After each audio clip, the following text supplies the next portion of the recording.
Yeah. Was it?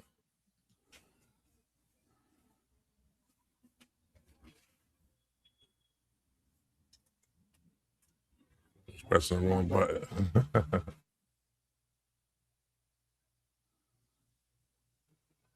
Yo.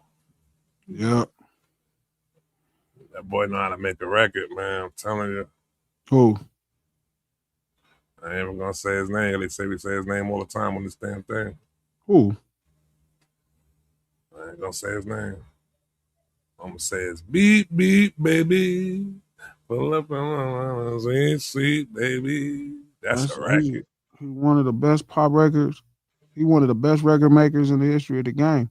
That's It a don't mean record. it don't mean he's the greatest writer. You know what I mean? That don't always coincide, but it's an ability to deliver an idea that's always made him.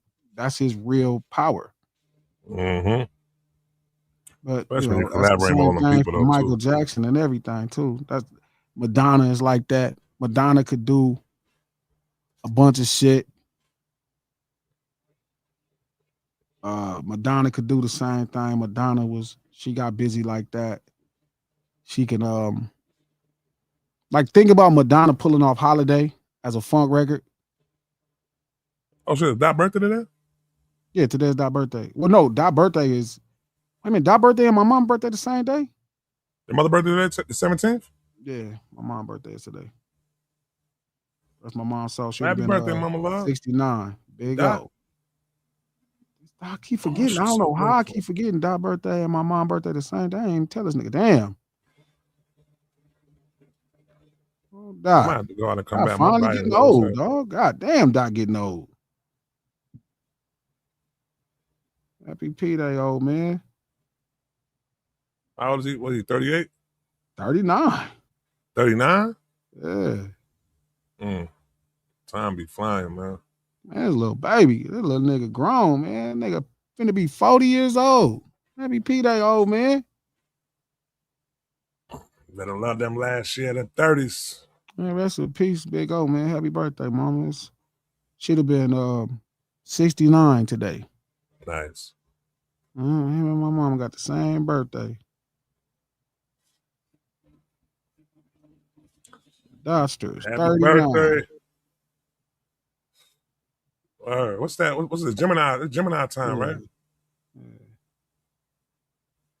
Why my shit so low for? Yeah. I can't really hear you. Put my headphones on.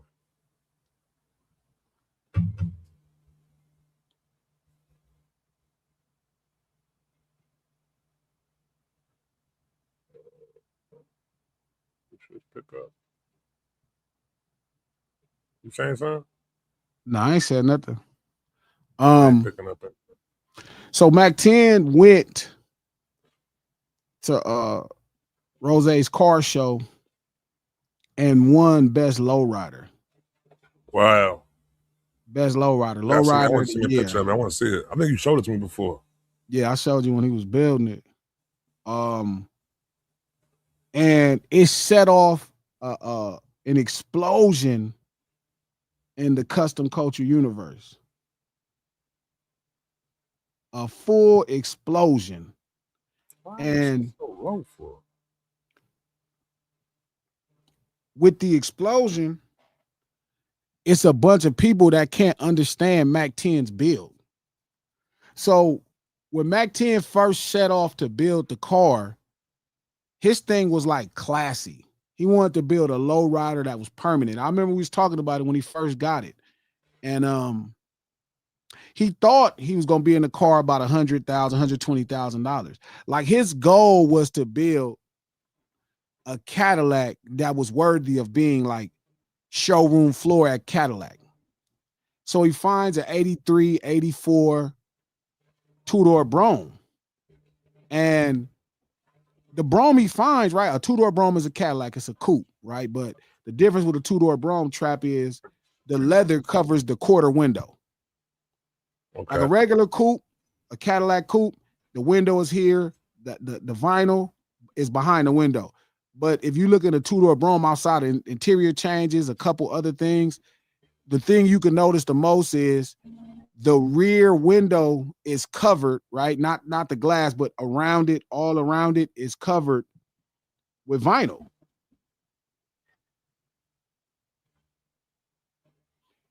And he took this super clean, Mac 10 took this super clean 83, 84 two-door Cadillac Brougham and decided he was going to make it like this ultra classy lowrider. Normally lowriders, because we were just talking about it, normally lowriders are, you chrome it, you put the shiniest paint job, you put all these patterns and graphics, to say, look at me. You know what I mean? That's the cultural ooze about it. It's like, it's shiny. It's everything about it is shiny. Hey, look at me, I'm right here. That's what lowriders, normally build. You hear what I'm saying? A normal lowrider build, right? Is look at me, I'm shiny. Look at the patterns. Look at I move up and down. That's what lowriders normally scream. Stare at me. Hey, look, I'm special. You know what I mean? And you build it that way. You chrome shit, and so when it's driving down the street, it's shiny. You know what I mean? It got, is the paint is just loud. Everything screams, look at me. And that's been a thing for 50, 60 years, 70 years. Lowriding is probably a 50s, 60s product. So like it's been like that for 60 years plus, you know what I'm saying? Of people building cars screaming, look at me. And that's what makes it cost a lot of money, because it screams, look at me. Right? And you spend money on people looking at me. Right? So Max set out to build a car at this point in the game that didn't say, look at me. It's like, I'm so classy and I'm so great. All of my value is going to come from nuance, like depth. So one of the first things he did was, he was like, I'm not going to chrome it all. I'm going to re-powder coat everything and take it back to specs. Now, the average person that's chroming undercarriage and parts and stuff, if you know the price, to powder coat trap costs the same thing if you do it nice. It's not like you save a couple $100 at best. It's not cheaper to powder coat things back to factory spec. It's really expensive because there's so many different things you have to do. So he builds this car. He touches every boat, right? So there's a standard thing you do with a Cadillac where, a lot of people with the 80s Cadillac two-door cars, they put the 90s front end in the moldings that come on the four-door 90 Cadillac, Broughams. And he does that standard, but everything about the car trap is brand new. And it's not brand new like when you build a lowrider where you go buy aftermarket parts, or you take those parts, you get them cleaned up and you get them refurbished. He found the OEM version, the NOS version that Cadillac built.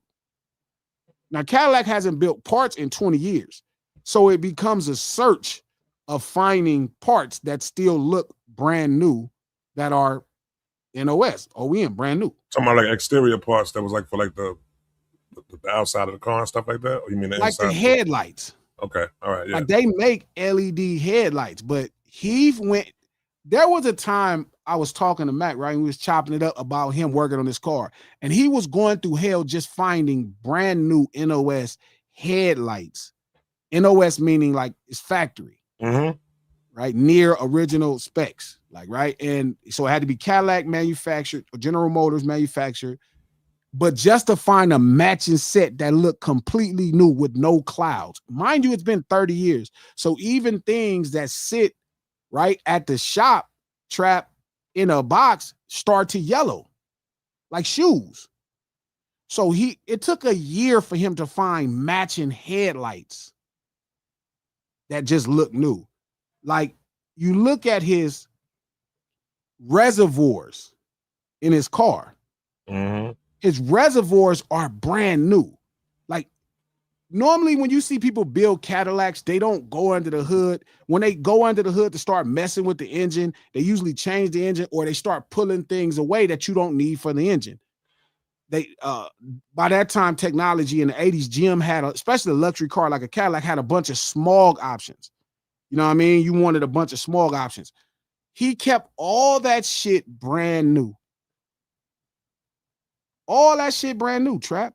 Like, Yeah. and when I tell you this fucking car is so fucking clean, I want to see it. you can eat off of it, bro. And in the low riding world, looking at the picture, it just looked like a really clean car.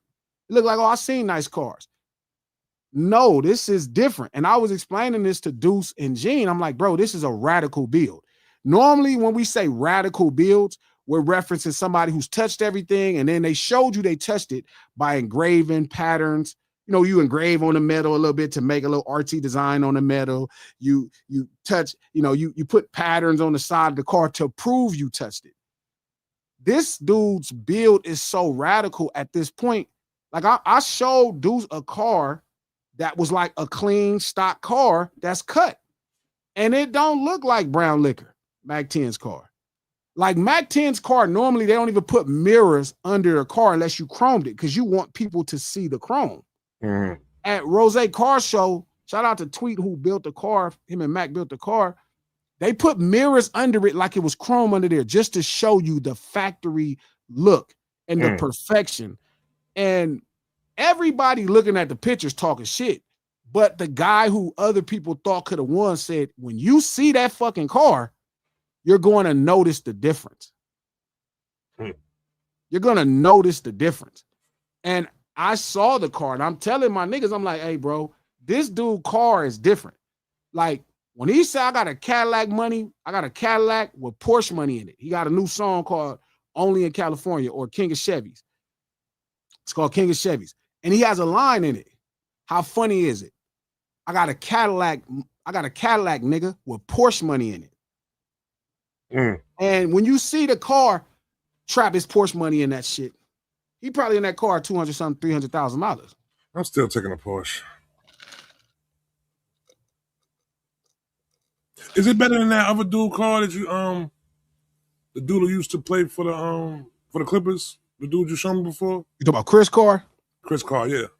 It's a different kind of build. It's a different type. All right. Chris Carr is done just like that car. Every boat been touched. Yeah. But Chris built his car to really, for lack of better terms, abuse it. Chris, the mothership is probably the world's most famous lowrider at this point. The Chris joint. Yeah, Chris joint is like probably the world's greatest lowrider. That's crazy. Yeah, that shit is mean. Yeah, Chris shit is. That's the one that was at the Super Bowl.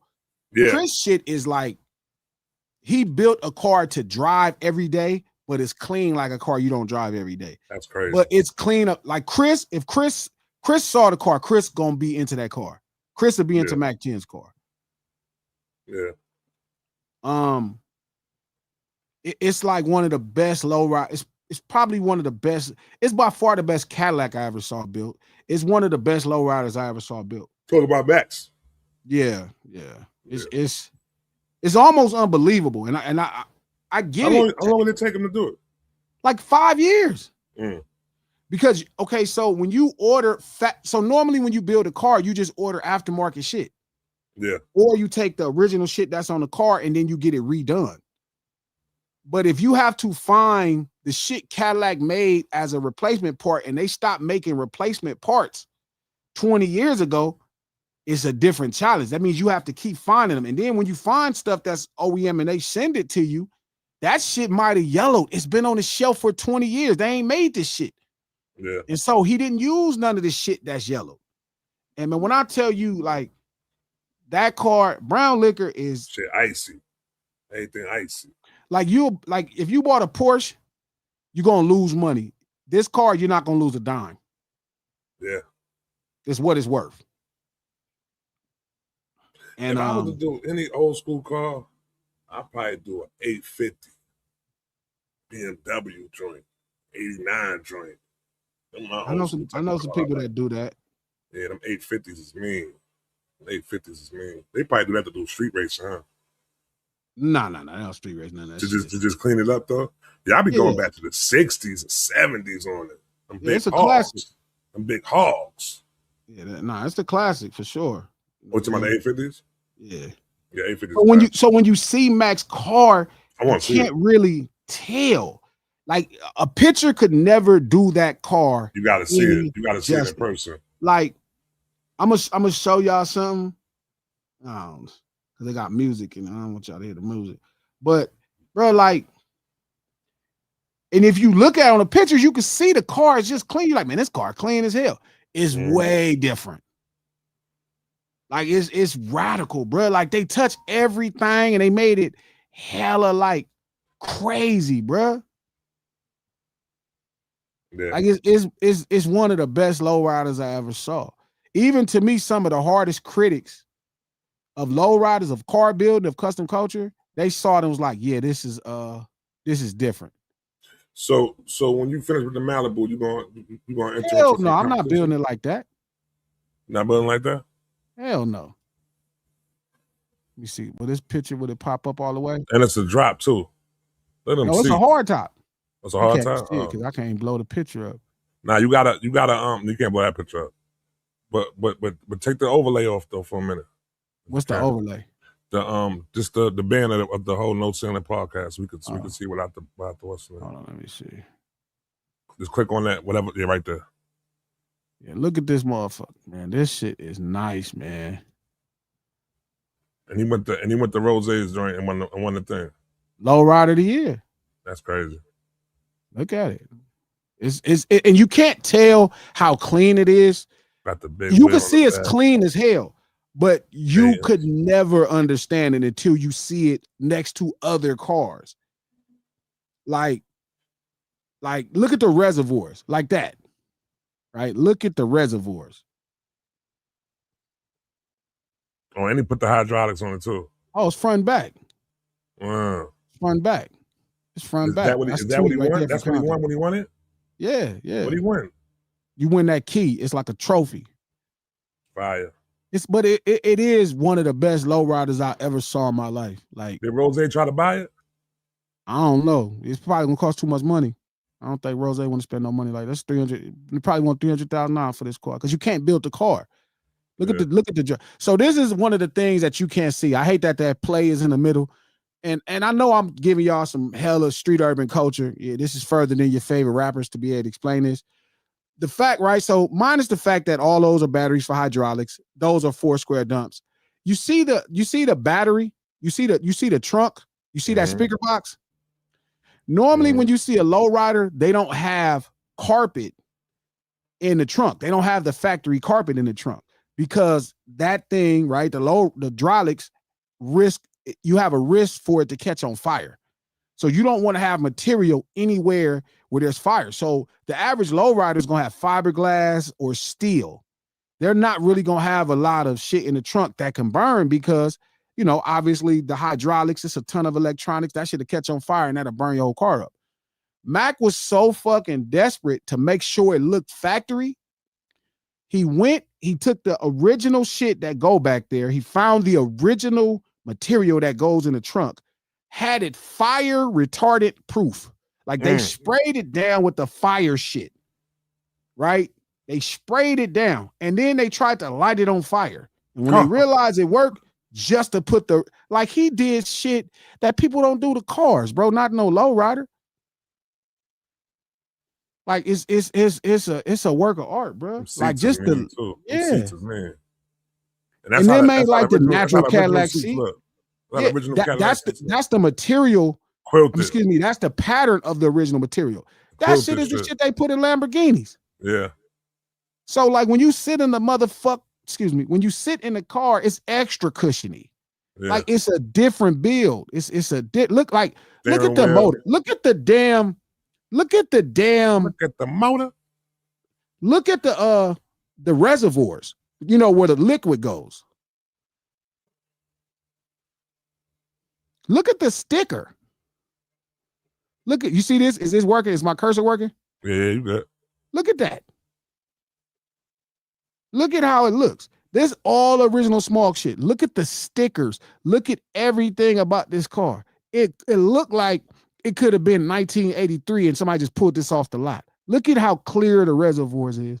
Look at every part of it. Like look at that reservoir. Like look at the mirror. That's under the car, Trap. Clean. Not just new, but just clean, bro. And so shout out to every person that's in the building cars, right?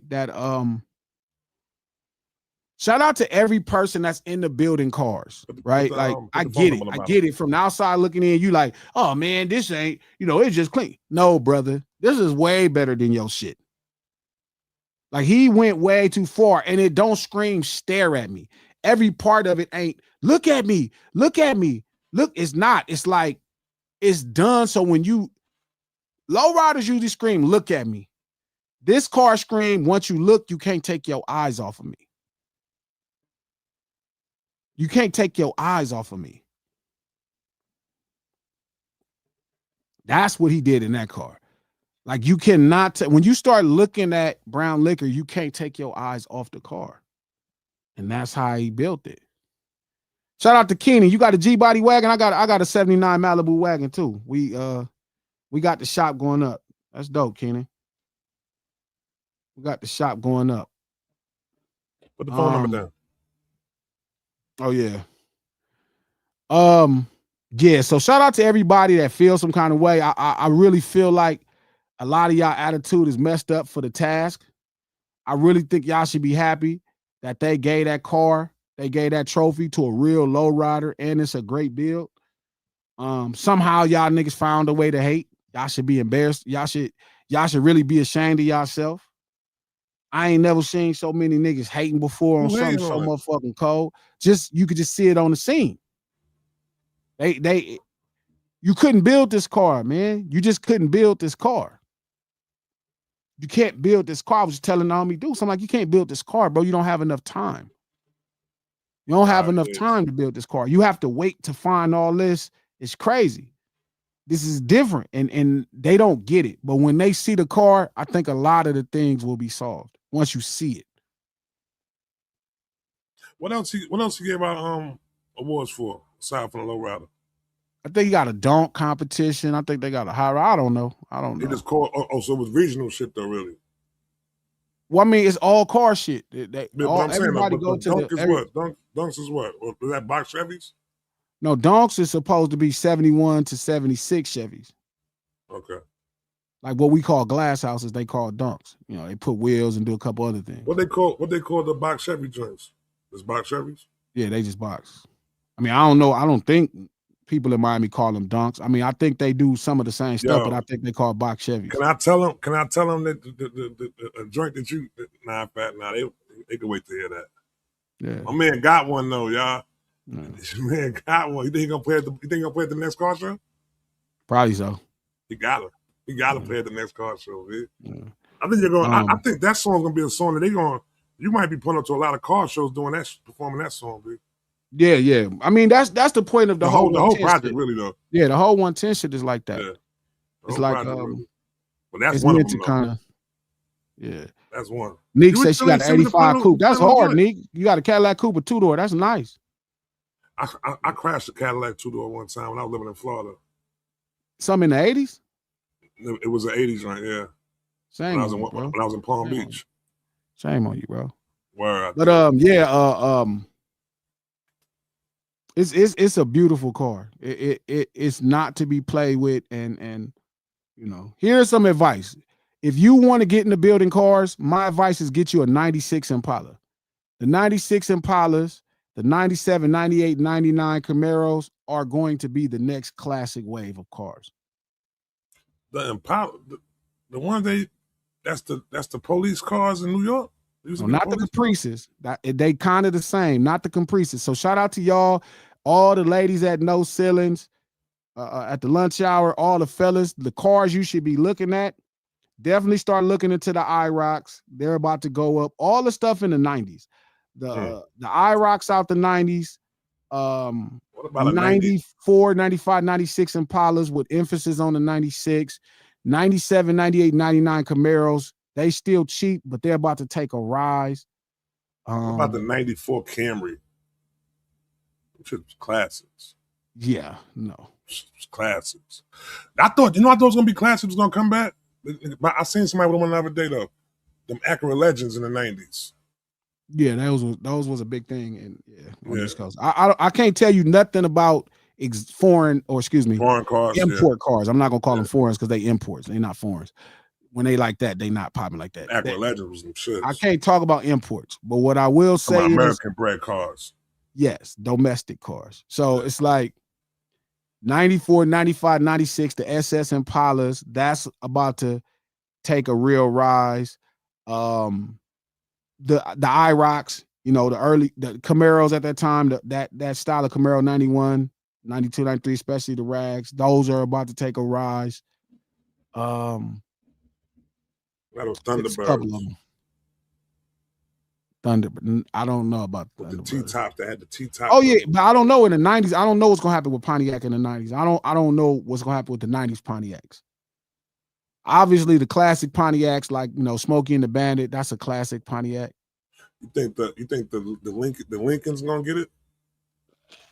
They already the shit. Like they low ride a lot of those 90 Lincolns. They low ride a lot of those Lincolns. The town cars? Yeah. Yeah. But shout out to Mac 10 for going down there, winning low ride of the year. Fuck all you hating ass niggas. You gotta build something cleaner before you talk.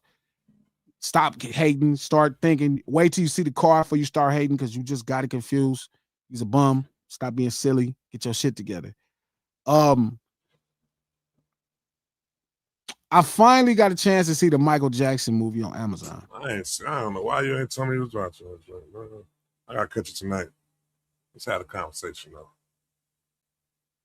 Spoiler. I finally saw it, and you know what? I don't like they made Joe Jackson a villain. I'm just gonna say that. Something about that feels bad to me. So they make every black dad that kids end up successful a villain. Did the shit with Tiger Woods pops, Joe Jackson. They ain't make what's his name really a villain though. The girls in them pops. What's his name? Richard. Oh, King Richard. They made King Richard. But I'm sure they could tell a story where he was the villain. Yeah. I don't know how you're a villain when your kids are successful though. Bruh. I'm really, first off, I love the movie. So let's start there. I actually love the film. I thought it was a great tribute to Michael Jackson's career. I think they did a really good job of capturing those moments. Shout out to all of that team. The actor, Mike's nephew, Jafar, he was dope. The little kid, Mike, was hella dope. Nobody talks about him. I didn't hear about him before I saw it. But little kid Mike was dope. Like, the brothers was dope. It was really, really a dope job, a dope film. But listen, this belief that Joe Jackson is the villain in Michael Jackson's life, and the fact that y'all as black people keep saying that ridiculous shit is bothering me.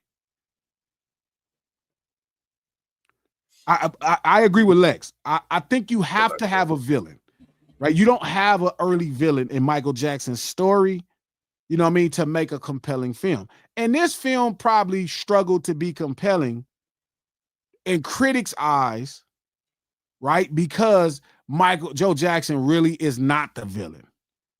Like when people keep saying he's literally no, he's not. He's the sole reason Michael Jackson is great. He's the sole reason Michael Jackson is great. He was on Mike's ass when Mike was fucking up. He was on Mike's ass. That man is the sole reason Michael Jackson is great. That's a fact. I don't like that y'all keep finding ways to make a black man the villain in all these stories. I don't like that. I get it for storytelling. I enjoyed it. I watched it and all that. It was obvious that Mike was some shit. Mike wasn't no fucking angel. Mike was a little black boy from Gary, Indiana, who wanted to be in this group. And I think his dad was on his ass the way fathers ain't on their ass now. That's why these fucking kids is fucked up now, because ain't no dads on their ass. Y'all keep thinking these kids can figure it out by themselves. No, Michael Jackson is not the reason Michael Jackson is great. Nah. I gotta come from home setting first, though, dude. Are y'all crazy? You put them boys through boot camp. Michael Jackson ain't the reason Michael Jackson is great. How dare y'all? Yeah, I'm bugging. But I mean, y'all should be ashamed of yourself. I get it. Y'all in this modern time where you think you don't got to whoop your kids. All y'all got so smart. This is what's going on. We're going to see how that work out in the next generation. We're going to see what the next generation look like when these white folks out here just mistreating them. We're going to see that. So we'll stand. I'll hold reserve for that. I'll reserve for that. This convo, the only reason this convo K-Way is going to split the world, divide the world, is because y'all are used to fucking villainizing black fathers. That's a normal thing to do. They villainized LeVar Ball. They did. I watched America turn LeVar Ball into a villain. You think LeVar Ball was whooping them kids? Hell yeah, he whooped their ass. It was bad. I don't think he did. Man, LeVar for sure whooped his kids' ass once or twice. That little nigga, what's his name, ain't never get whipped. Who? Fucking LaMelo. LaMelo ain't never get whipped. He probably got one whooping. That nigga ain't get whipped. He for sure got one. He wouldn't play the way he play right now if he got whipped. No, he got whooped. Your youngest get whooped the least. I think Lonzo was a much more manageable. Lonzo comes across as a much more manageable kid. He understood his dad. Jello for sure got his ass whipped. Jello ain't never get whipped. Jello for sure got whipped. Wouldn't have stole that shit over there in Japan if he ever got whipped. That's why he stole it, because he got whipped. He ain't never get whipped. That nigga would have been scared to death. I get caught right now, my pops still whipped my ass at 18. He got whipped when he was 10. Y'all got to stop also putting your input in on how to discipline other people's kids. Talk about the way he did it was wrong. Sometimes you got to, look, I could come to all y'all house and grade how y'all fuck with y'all kids. And I'm sure I will find flaws in my no kid having ass opinion. I'm about to say, how you raising your kid. This shit the fuck. Well, I should be the only person judging how people raise kids. Get a dog or something. Because. But no, Joe Jackson is the sole reason. Exactly. Joe Jackson is the father that most people need. What's crazy is I was watching LeVar Ball, right? They villainized LeVar Ball because he said his son was the best. And he was on his son. They turned LeVar Ball into a villain. I don't know how we arguing this. Yeah, that was crazy. Y'all seen him do LeVar Ball like that in real life. I never went for that shit. Ball got a bad rap because he was doing a ditty, all in the videos, taking up the limelight. Because he the only one that got personality. No, he understood marketing. Is fucking they stale as fuck. That's a fact. He understood marketing. Lonzo, Melo, and Jello stale. Them niggas talking. Them niggas they basketball players. Mm-hmm. They dad is a dog. They dad is the truth. They dad got a personality big as the world. That's a fact. He had to talk for his kids. Who else supposed to talk? I watch Brunson dad get on TV and say, well, I don't know, because Patrick Ewing's still the best Nick I ever saw. That's crazy. Hold on. Was this after the chip or before the chip? After the chip. They sit down with Shaq. He's crazy. Shame on him. They sit down with Shaq and somebody else, and Rick and Jay is up there, and this nigga say, Patrick, everybody in Nick land, including Patrick Ewing, is saying Brunson is a greater Nick than Pat. Now, the only way I could take that right there and accept that, because I did that to my brother when he was playing football. You know what I'm saying? It's like we got to be the hardest on him to make sure, like, you know what I'm saying? It's never like it's private. But in public though, that's a fact though. In public, it's like, yo, nah, he the best. Shout out to Cali T. He said, I get paid to observe and assess people's parenting. That should be my job. I want that job. I can't believe Rick said that shit though, B. That's crazy. He said that shit right in front. I'm like, that's crazy. See, LeVar never said that about his kids. LeVar said that Lonzo was better than with Magic Johnson, didn't he? Yes. That's my son. I'm speaking life into my son. Johnson. You speak life into the things that you love. You speak the greatest measures. The difference with us and Joe got the best measures out of his son. It was past speaking. Just like Rick, he got something out of here. Rick is a villain. If they made a movie about Jalen Brunson's life, Rick would be the villain. That's crazy. Rick would be the villain. Listen, I love the Michael Jackson movie. Just 2 thumbs up, A+. I just hate that they had to make the black man the damn villain. You mean all the people that it did wrong, why they couldn't tell the story and make Tommy Mottola the villain? Barry Gordy.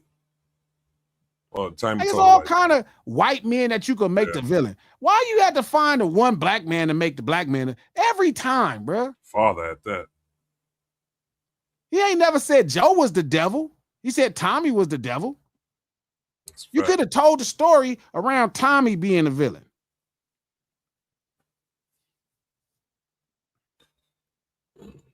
Why I got to be Joe? And then I saw that I heard y'all say that. I heard people say that. Oh, well, Michael Jackson great because Michael Jackson. No, Michael Jackson ain't great because Michael Jackson. Michael Jackson great because Joe Jackson was on his ass. He had something, and Joe nourished that shit. He cultivated it. He did what it took to make his son one of the greatest men to ever walk the planet. That's ill.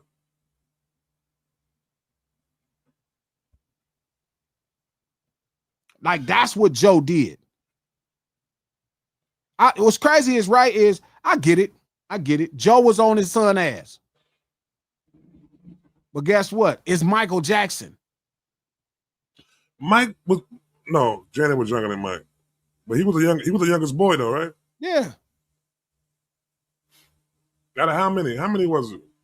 I think it was like a lot of them. I'm sure Michael despised Joe. 5 boys. I'm sure Michael despised Joe. I'm sure.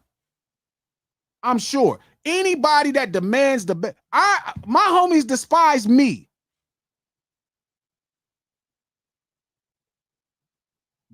My homies despise me. Head used to despise DJ Head despised me. Dot despised me. All the people I be around, I be demanding better from them. They be mad at me all the time. The reason I have this crazy relationships with my friends is because I see the best in them that they don't necessarily see yet. And I push them to get to it. I push Trap. I tell Trap the truth. Hey, Trap, you shy. You got to get more comfortable speaking. Yo, bro, come on with this shy. That's not bad. You got better. But because if we're friends, Trap, if I don't fuck with you, I won't say nothing. Yeah, that's a fact. I just do what I got to do and leave. If you my partner, you could do this better. I hope you would do the same for me. Yeah. It's that shy term is crazy though, bitch. Shout out to beautiful Leo. So we're supposed to ignore how the children see their own father. Yes. Yes. Yes, because it's a fucking kid's perspective. And kids don't never think they bad. I'm the only kid that thought he should have got his ass whooped. I don't think the rest of y'all thought y'all should have got y'all ass whooped. Every time Big O, rest in peace, happy birthday, mama, she whooped my ass, she was right. Matter of fact, she might have didn't whoop my ass enough. That's how I ended up gangbanging and selling dope when she got in trouble.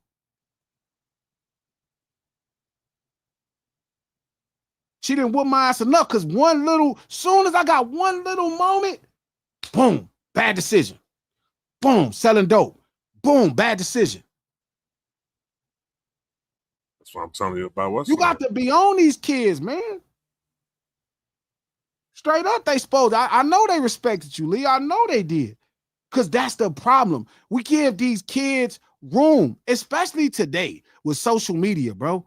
Like, it's so many things influencing a child's life. Like, back then, you had to go outside. Then you had to come back in the house to deal with it. Now they bring outside in the house. They be outside right in your face. You be talking to your kid, and they be outside right in your face on their phone. That's outside.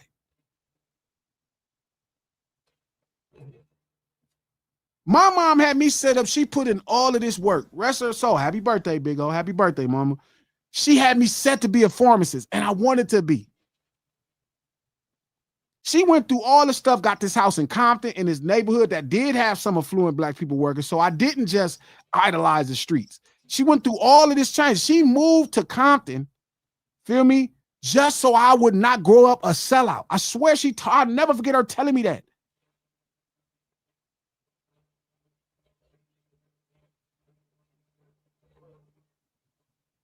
I'll never forget her telling me that. She's like, I could have moved you out to Lakewood, but why? You'd be a sellout. That's what my mama told me. You be raised up with white kids. You wouldn't know nothing about blackness. But that meant she had to handle it. That mean Big O had to handle it crazy, because now you put brothers around other people that ain't necessarily other brothers that's going through different traumas and not doing well. It's fast to lose your kid. It's nothing. But she took the gamble because she thought she was strong enough, and she was. And when she was there, she maximized every bit of whoever I was. She wasn't, my dad would tell me I asked too many questions. My mom would try to answer every question. If she couldn't answer it now, she'd have tried to figure it out later. She never said you asked too many questions unless I questioned her. If she said you can't go here, and I kept saying like I want to stay at Pop's house, she's like, you need to come home, then it'd be bad. But I'm saying if I had questions about the world, my dad be like, man, you got to ask too many goddamn questions. Shout out to Pops. Shout out to Good Boy. I knew you didn't know the answer, Pops. I'm sorry. I didn't know you didn't know the answer. You know, I thought adults knew the answers to everything. Questions, man. What are these damn questions about, man? God damn. You know what I mean? God damn, nigga, fiddle. You want to touch everything. You want to know everything, nigga. Called inquisitive, Dad. I'm sorry, Pops. Shout out to my Pops. You fidgety motherfucker. That's what he used to call me, because I want to touch shit. Fidgety motherfucker. Just fidgeting with shit. Just fidgety. It's like, that's normal. You know, your kid has, you know, they want to get involved. You know what I mean? My dad would be like, fidgety, you just fidgeting with shit. For sure I was annoying, K-Way. All these questions, I was for sure an annoying child. Yo, Cali Chief, man. Yo, chill out, B. You got these niggas thinking some crazy shit up on here, man. What? They're talking about 12-step act and shit, man. Yo, Cali, chill out, Cali 12-step, what do you mean? No, he said, hey, Jack, just wanted to let you know we are here for you. We are here for you in your recovery process. The first steps is acceptance. Trust the process. He talking about drug addict. What the fuck? Yo, bro, hey, what's up with you? No, I swear to God, my dad used to say I'd be fidgeting with shit. Niggas be like, you fidgety ass motherfucker, fidgety. Just fidgety. Just fidgeting with shit. And but my mom did a great job of cultivating all of that stuff. Outside of all that. My mom, so, you know, I went to Kennedy Elementary, I went to Walton Middle School, and I got A's. And when I wanted to go to Compton with all my friends, Compton High, she was like, they don't got no AP classes. That ain't finna happen. That ain't finna happen. So I ended up taking AP classes at Paramount High School. It's a whole nother journey. So my mom was on my ass the way she needed to be. Because soon as one bad thing happened, my mom got in trouble for, you know, making sure she provided us the life that she saw fit. That was the street. Here's the streets. And you know, the streets are very like, and shout out to all my older homies, because I don't want to make them, because they got kids and they actually all right parents too. They fought me. Shout out to Boo. Shout out to my homies. They fought me. They was like, man, you don't need to be hustling. Shout out to Pluck. Man, G, you don't need to be hustling, man. You get straight A's and shit. The hell you gonna be doing out here? That's how niggas used to get at me, Trap. Man, you get straight A's, man. What the fuck you finna do out here? You get straight A's and shit. Shout out to everybody who don't tell the truth on gangbangers. I'm sorry if your older homies did not like you. I'm sorry if they just misuse you, because it's raggedy people in every walk of life. But shout out to my older homies for always trying to push me to do. Once they saw that there was something, normally in neighborhoods the way it worked, like if you dope at football and everybody see it, they finna push you away. And you go to practice. You trying to hang out. Gonna take yourself to practice. What you doing? What you doing out here? Took your ass on in the house. About to have a shootout. What you think you doing? Feel me? So shout out to my older homies. They did a good job. You know what I'm saying? But that fast, so that back to Joe Jackson, that's the important part. Like, that showed you, and if you really look at Michael Jackson, I ain't gonna lie, like, Michael Jackson was a mischievous person. He was a mischievous person as a adult. I watched this documentary on Netflix, you know, about his case. So shout out to y'all. So listen, if you saw the Michael movie, there's a documentary on Netflix. You have to watch it, but you have to go into it understanding they are about to attack somebody that we consider a hero. And you have to go into it open. Like you can't go into it with your feelings, and it's gonna be hard. It's gonna be hard, bro, because to hear this about somebody, I was telling Trap, like, that's actually the most scariest thing. Like, the damage that shit did to Michael Jackson's reputation is what killed him. Yeah. That shit killed him, right? They was able to do a lot of fucked up things. But I agree. Shout out to DSP. It is a hit piece, but you can watch it and get some levels of truth. Like, Mike was kind of a mischievous dude. Now, do I think Mike touched children in that manner? No. Do I think Mike had a camaraderie with children because he saw children as more relatable to his space? Is closer to the truth. Like, I think he kind of bonded. Like, I never watched the whole Bad mini movie. Right? I watched the Bad mini movie, and he was cool he was in school with the kids and, all these. I'm like, first off, Mike liked kids too much. And I don't mean like kids like the way R. Kelly liked kids. I mean, like, he thought kids was innocent. I wish I'd have been his partner because I'd have told him, no, they ain't. Stop lying. I know y'all got kids. Stop lying. Your kids ain't innocent. They some bullshit. Bro, yes, they is, bro. At a certain kids, you thinking about more or less like teenagers and shit like that. But when you got kids at a certain, that's the precious thing about them is they innocent though. They gonna say whatever they gonna think. They gonna talk without thinking what they saying. You know what I'm saying? That's the innocence that come along with them kids. Shit like that. Kids are selfish. Yeah. That's why you have to teach them how to share. They deserve to be selfish though. Ain't nothing wrong with being selfish as a kid. Everything is wrong with being selfish. It's a total ignorance that the world has more people than just you. You have to learn. You have to learn to not be selfish because when you come into it at first, you are being self-minded to think about only yourself at that point. You know what I'm saying? No, you're not talking. No one else to think about. Everybody you spend your whole life teaching your kids, and this is you as a father. You spend your whole life explaining to your kids that other people exist. Say again, my bad. You spend your whole life explaining to people that other people exist. Yeah. I'm talking about from the first time when it's two kids and they can see it's another kid, but it's one toy, and then they won't play with the toy. That's what I'm saying. They have to. So you spend time teaching your kids how to be a good person. Some of y'all don't spend time teaching your kids how to be a good person.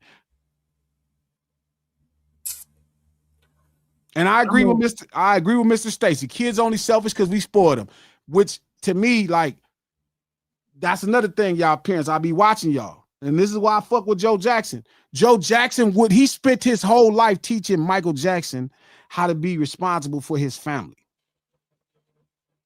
That's dope. He demanded that of him. And some things went wrong, but it's demanded. He demanded that. He demanded, yeah, you got your biggest album, but you and your brothers is going on tour. Yeah. That was all I was finding out. I genuinely think the demise of Michael Jackson came when his family wasn't around him. When he got with y'all crazy ass people who just let him do anything and y'all thought he was, it's Michael. Soon as Michael got away from his family, that nigga just started wilding out. Nigga opened up a whole house. It's animals and shit, and fucking roller coasters, and fucking giraffes walking around, and chimps, and shit, and petting zoos and goats and shit. Soon as fucking the family wasn't around, like Joe would let him get like some things. Okay, you can have one chip, Mike, but you ain't getting two of these motherfuckers. All right, Mike, you could have this, but you ain't getting all this shit. Mike, the whole time, wanted it his way. He wanted to create the things in his mind without an understanding of the rest of the world. How the rest of the world. Like, you think if Joe Jackson would have been sitting with him when he did that interview, when he said he let kids lay in his bed, you think that would have passed? You think if he was in the house with Joe Jackson, it'd have been able to be kids laying in his bed? I am one of the people that believe Michael Jackson did not inappropriately molest a child in any sexual manner. I believe that. But the problem is Joe would have been like, man, get out this boy, big. Go lay your ass over there. Joe wouldn't even let it get that fucking far. Joe would have not let it get that far. There's no way Joe would have let that shit get that fucking far. Joe would have been like, no, then boy, can't. Yeah, he had a couple animals at Havenhurst. You making millions of dollars. Ain't nobody finna be telling you no about everything. But boy, you could see it in the movie. When Mike showed up with that chimp. Coach, what up? Flip that light on me. What up, Trap? Coach, what up? What's up there, King? King, what up? When Joe, Trap said, what up, King? So when Joe, you see when he first brought Bubbles home, he was waiting on Joe's approval. And Joe looked at that nigga like, what the hell are you? Whatever, man. You seen the movie? Joe. You seen the movie, Coach? Yes, sir. Damn, man. Y'all ain't telling me to watch the movie that. I just watched it. Yeah, it's on Amazon. I watched it. Oh, nigga, you watched it finally? It was on Amazon. Oh, okay. Yeah, I seen it on Amazon too. That puff piece? Puff. Yeah, it's a puff piece, man. That's just it's a fluff piece. You feel like that? Yeah. I didn't think it was a fluff piece. Like it was you know why I felt like a fluff piece? Because the true villain didn't make sense to none of us. I thought it was a fluff piece because they didn't give you none of the sauce. Like, I need to see what kind of whoopings was he giving out, so I can take some. Giving out regular ass. But I need to see exactly. I need to see how the belt was coming down because I'm about to utilize all this shit to make. Hey, I asked any of y'all to name one person in your family more famous than LaToya Jackson. That's a fact. She one of the least famous people in the Jackson family. Randy Jackson. Randy Jackson. I'm just saying, Randy. Name one more person in your family more famous than Randy. Tito. More famous than Tito. Janet is the second most famous person in their family, and she is one of the most famous pop acts of all time. One of the most famous, one of the most successful talents. One of the most, but she. Come on, bro. Like, name me 5 women pop stars acts better. The reason he probably had to whoop Janet ass because he's whipping Mike ass, and Janet seen him ass whoop. He's like, I ain't finna be fucking up. Nigga, we all see, anybody who's seen the movie Trap seen at the end when he was doing Thriller and he was like running from the top. That was Joe. He ain't running shit. That's why he was such a perfectionist. Yeah. Joe made this nigga a perfectionist, nigga, because you seen at the beginning, Joe, hey, run that shit back from the top. Man, I'm tired of running it back. Oh, you tired of running it back, huh? Mm-hmm. You want to be great, huh? Let me whoop your ass. Now run it back. I would like to talk to some Michael dancers. Watch that show, my kids tonight. I'm sure they thought he was a slave driver too. Man, Mike like, got us doing this shit. They probably thought he was Dr. Dre, huh? I would like to talk to some Mike, you want to do it again? Mike, the 1,000th time from the top, Mike. Everything has to be perfect. Everything has to be perfect. Exactly. This nigga. Goddamn. No Sinners Live, the lunch hour. Every Monday, Wednesday, and Friday right here, noon Pacific, 3 p.m. if you're on the East Coast. Thank y'all for stopping in. For real. Hopefully we get you through your lunch break while you feeding your stomach. We're here to feed your mind that good soul food for thought. Go on, click the like button if you're on YouTube. Click it right now. Don't make these moderators ask you 100 times. Don't be selfish and be an asshole. Click the like button. Yeah, y'all niggas need to go ahead and like this shit. Stop bullshit. Like it. Stop bullshit. If you on Twitter, retweet this link. If you're on Facebook, matter of fact, I'm about to like us right now. We do this stream and support the No Ceilings podcast. New podcast dropping today. Great conversations on hip hop, Black folk, and Latinos. It's a really good conversation. I did not realize Latinos cut a deal behind our back. I just came to the conclusion. You need to listen to the podcast. I'm sure A King is gonna have it up. A King and all our people over there at Black Effect gonna get it up today. But I need to hear my Latino folks. We're gonna expand on that for Sunday dinner. I need to know about the deal y'all cut behind our back. I need to figure out the deal because somewhere along the line, y'all got pushed into whiteness and y'all didn't never tell us. Y'all did not tell us. There are some Latinos that think they white. Told them that. No, they got but it happened to Irish people the same way. At first, Irish people and black people was close. They was clicked. Irish folks was Irish niggers. Irish people, and then they got moved up into whiteness, and it was like, well, y'all on y'all own. Same thing with the Jewish folk. Jewish folk used to be, they was down. They was all solid. It was all solid. And then white people said, well, y'all could be with us. They was like, well, bye. They got Hollywood and all the other shit and legals and shit. And then the Italians, they was the homies. We was thick as thieves, all the Italian folks.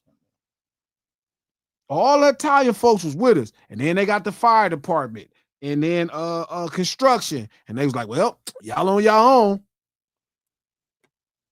And it just hit me. I need to talk to some of my Latino brothers for Sunday dinner, dog. Y'all motherfuckers cut a deal behind our back. Now Nick Fuentes makes sense. Y'all cut a deal behind our back and you didn't tell us. What'd y'all get? What did they give y'all? I know they gave y'all something, so I'm gonna need y'all to tell me what they gave y'all. Hey, who running around with the paperwork to sign? Well, we can't get in. I'm just saying, like, I don't even know. I wouldn't sign the shit. I don't think personally. we could be white passing. I don't know if we could be white passing. I don't know, brother. I didn't know. Shout out to everybody saying I'm late. I did not know that Latinos cut a deal. The homies cut a deal behind our back. I get people mistake me as a Mexican every day. So, but I never in my life thought a Mexican person was white. I don't think you know Mexican every day. I never in my life thought of. I ain't never they come up to you and start speaking Spanish to you that I thought was white. Trap. A nigga called me and told me that somebody stole my car. A Mexican dude stole my car. I'm driving. I'm on the phone driving my car. Hey, coach. Will. Hey, Mexican nigga stole your car. I said, oh, okay. It's me, bro. I thought you stole your own car. They ain't gonna let us cut no deal, huh? They like anyway. This is a Sunday dinner conversation. Make sure you check out that No Ceilings podcast. It's a great conversation. I came to the epiphany, but Sunday dinner, we really gonna unpack it. So bring a Latino friend because I need to know what the fuck y'all got. If y'all got a light skin deal cut, hey, not me. When did this meeting happen? Drake. I need to be informed of when this meeting happened that made y'all feel like that y'all could be white. Because I know they had to let y'all just feel like that. Maybe J. Cole a long time ago. At when? Latinos was, bruh. At one time, Crazy Legs was light skinned. Early 90s. Latinos was light skinned. Probably time when American Meat came out. Shit like that. You think American Meat was the no? You know what I'm saying? Hey, shout out to Kwame. That is not true. We don't try to co-opt people into our race. That's a lie. That was people crazy. was with us because white people didn't like them. Hey, you got to realize white people have not liked people in this country since the beginning of it. The deal might have occurred in prison. That's what I'm saying. I just said now that. You said American Me, I'm thinking back. Yeah. Deal might have occurred in prison. If you want to know how I learned how I came to this epiphany, you need to listen to the podcast. Sunday dinner, we will go into it. We will talk about how I figured out that y'all, shout out to all my Latino brothers and sisters, y'all motherfuckers cut a deal behind our back. And I'm so fucking devastated that y'all didn't even tell a nigga. Y'all didn't even tell us. Why are they gonna tell us? Latinos always been white. I ain't never in my life heard Latinos was white till today. Who said that? Was that a Latino person? No, somebody said. I never in my life heard that. Hey, Latinos was white. When? The real LT Latino table. Hey, can y'all Latino table? Can y'all let us know if y'all white or not? When the fuck? Who the fuck is a white Latino? They had a separate table. Yeah, I ain't never thought no Latino. Exactly. That's why they tuned in initially, Trap. They tuned in first. They think, oh, they got a Latino table. Hold up there. Latino table. Latinos at the lunch table. Can y'all let us know if y'all white? If y'all I consider yourself never white. thought to my life that I've been growing up my whole life. There we go. We got some Latinos saying they not white. They Latino not white. table. They did not turn this shit into Latino table. It's the Daddy Yankee table. The Bad Bunny. Somebody said it was since Cardi B. Yeah, and they be talking about like Afro Latino. Wait a minute, this is a little too kind of proper. What do you mean Afro Latino? I wasn't black. They trying to exclude the darkies. They said, "Hey, y'all something else." Tego a nigga. Like people, shout out to my homeboy, my boy DT. from Santa Ana Watergate. What up, DT? Happy birthday, homeboy. I know your birthday was 2 days ago, but we gonna make it loud. Shout out to my boy DT. Daryl, what up, D? My low. Hey, listen, Spaniards are not Latinos. I don't know if y'all didn't know this. Spaniards are not Latinos. Spanish. Yo, Spaniards, people from Spain. 3504 Scooby.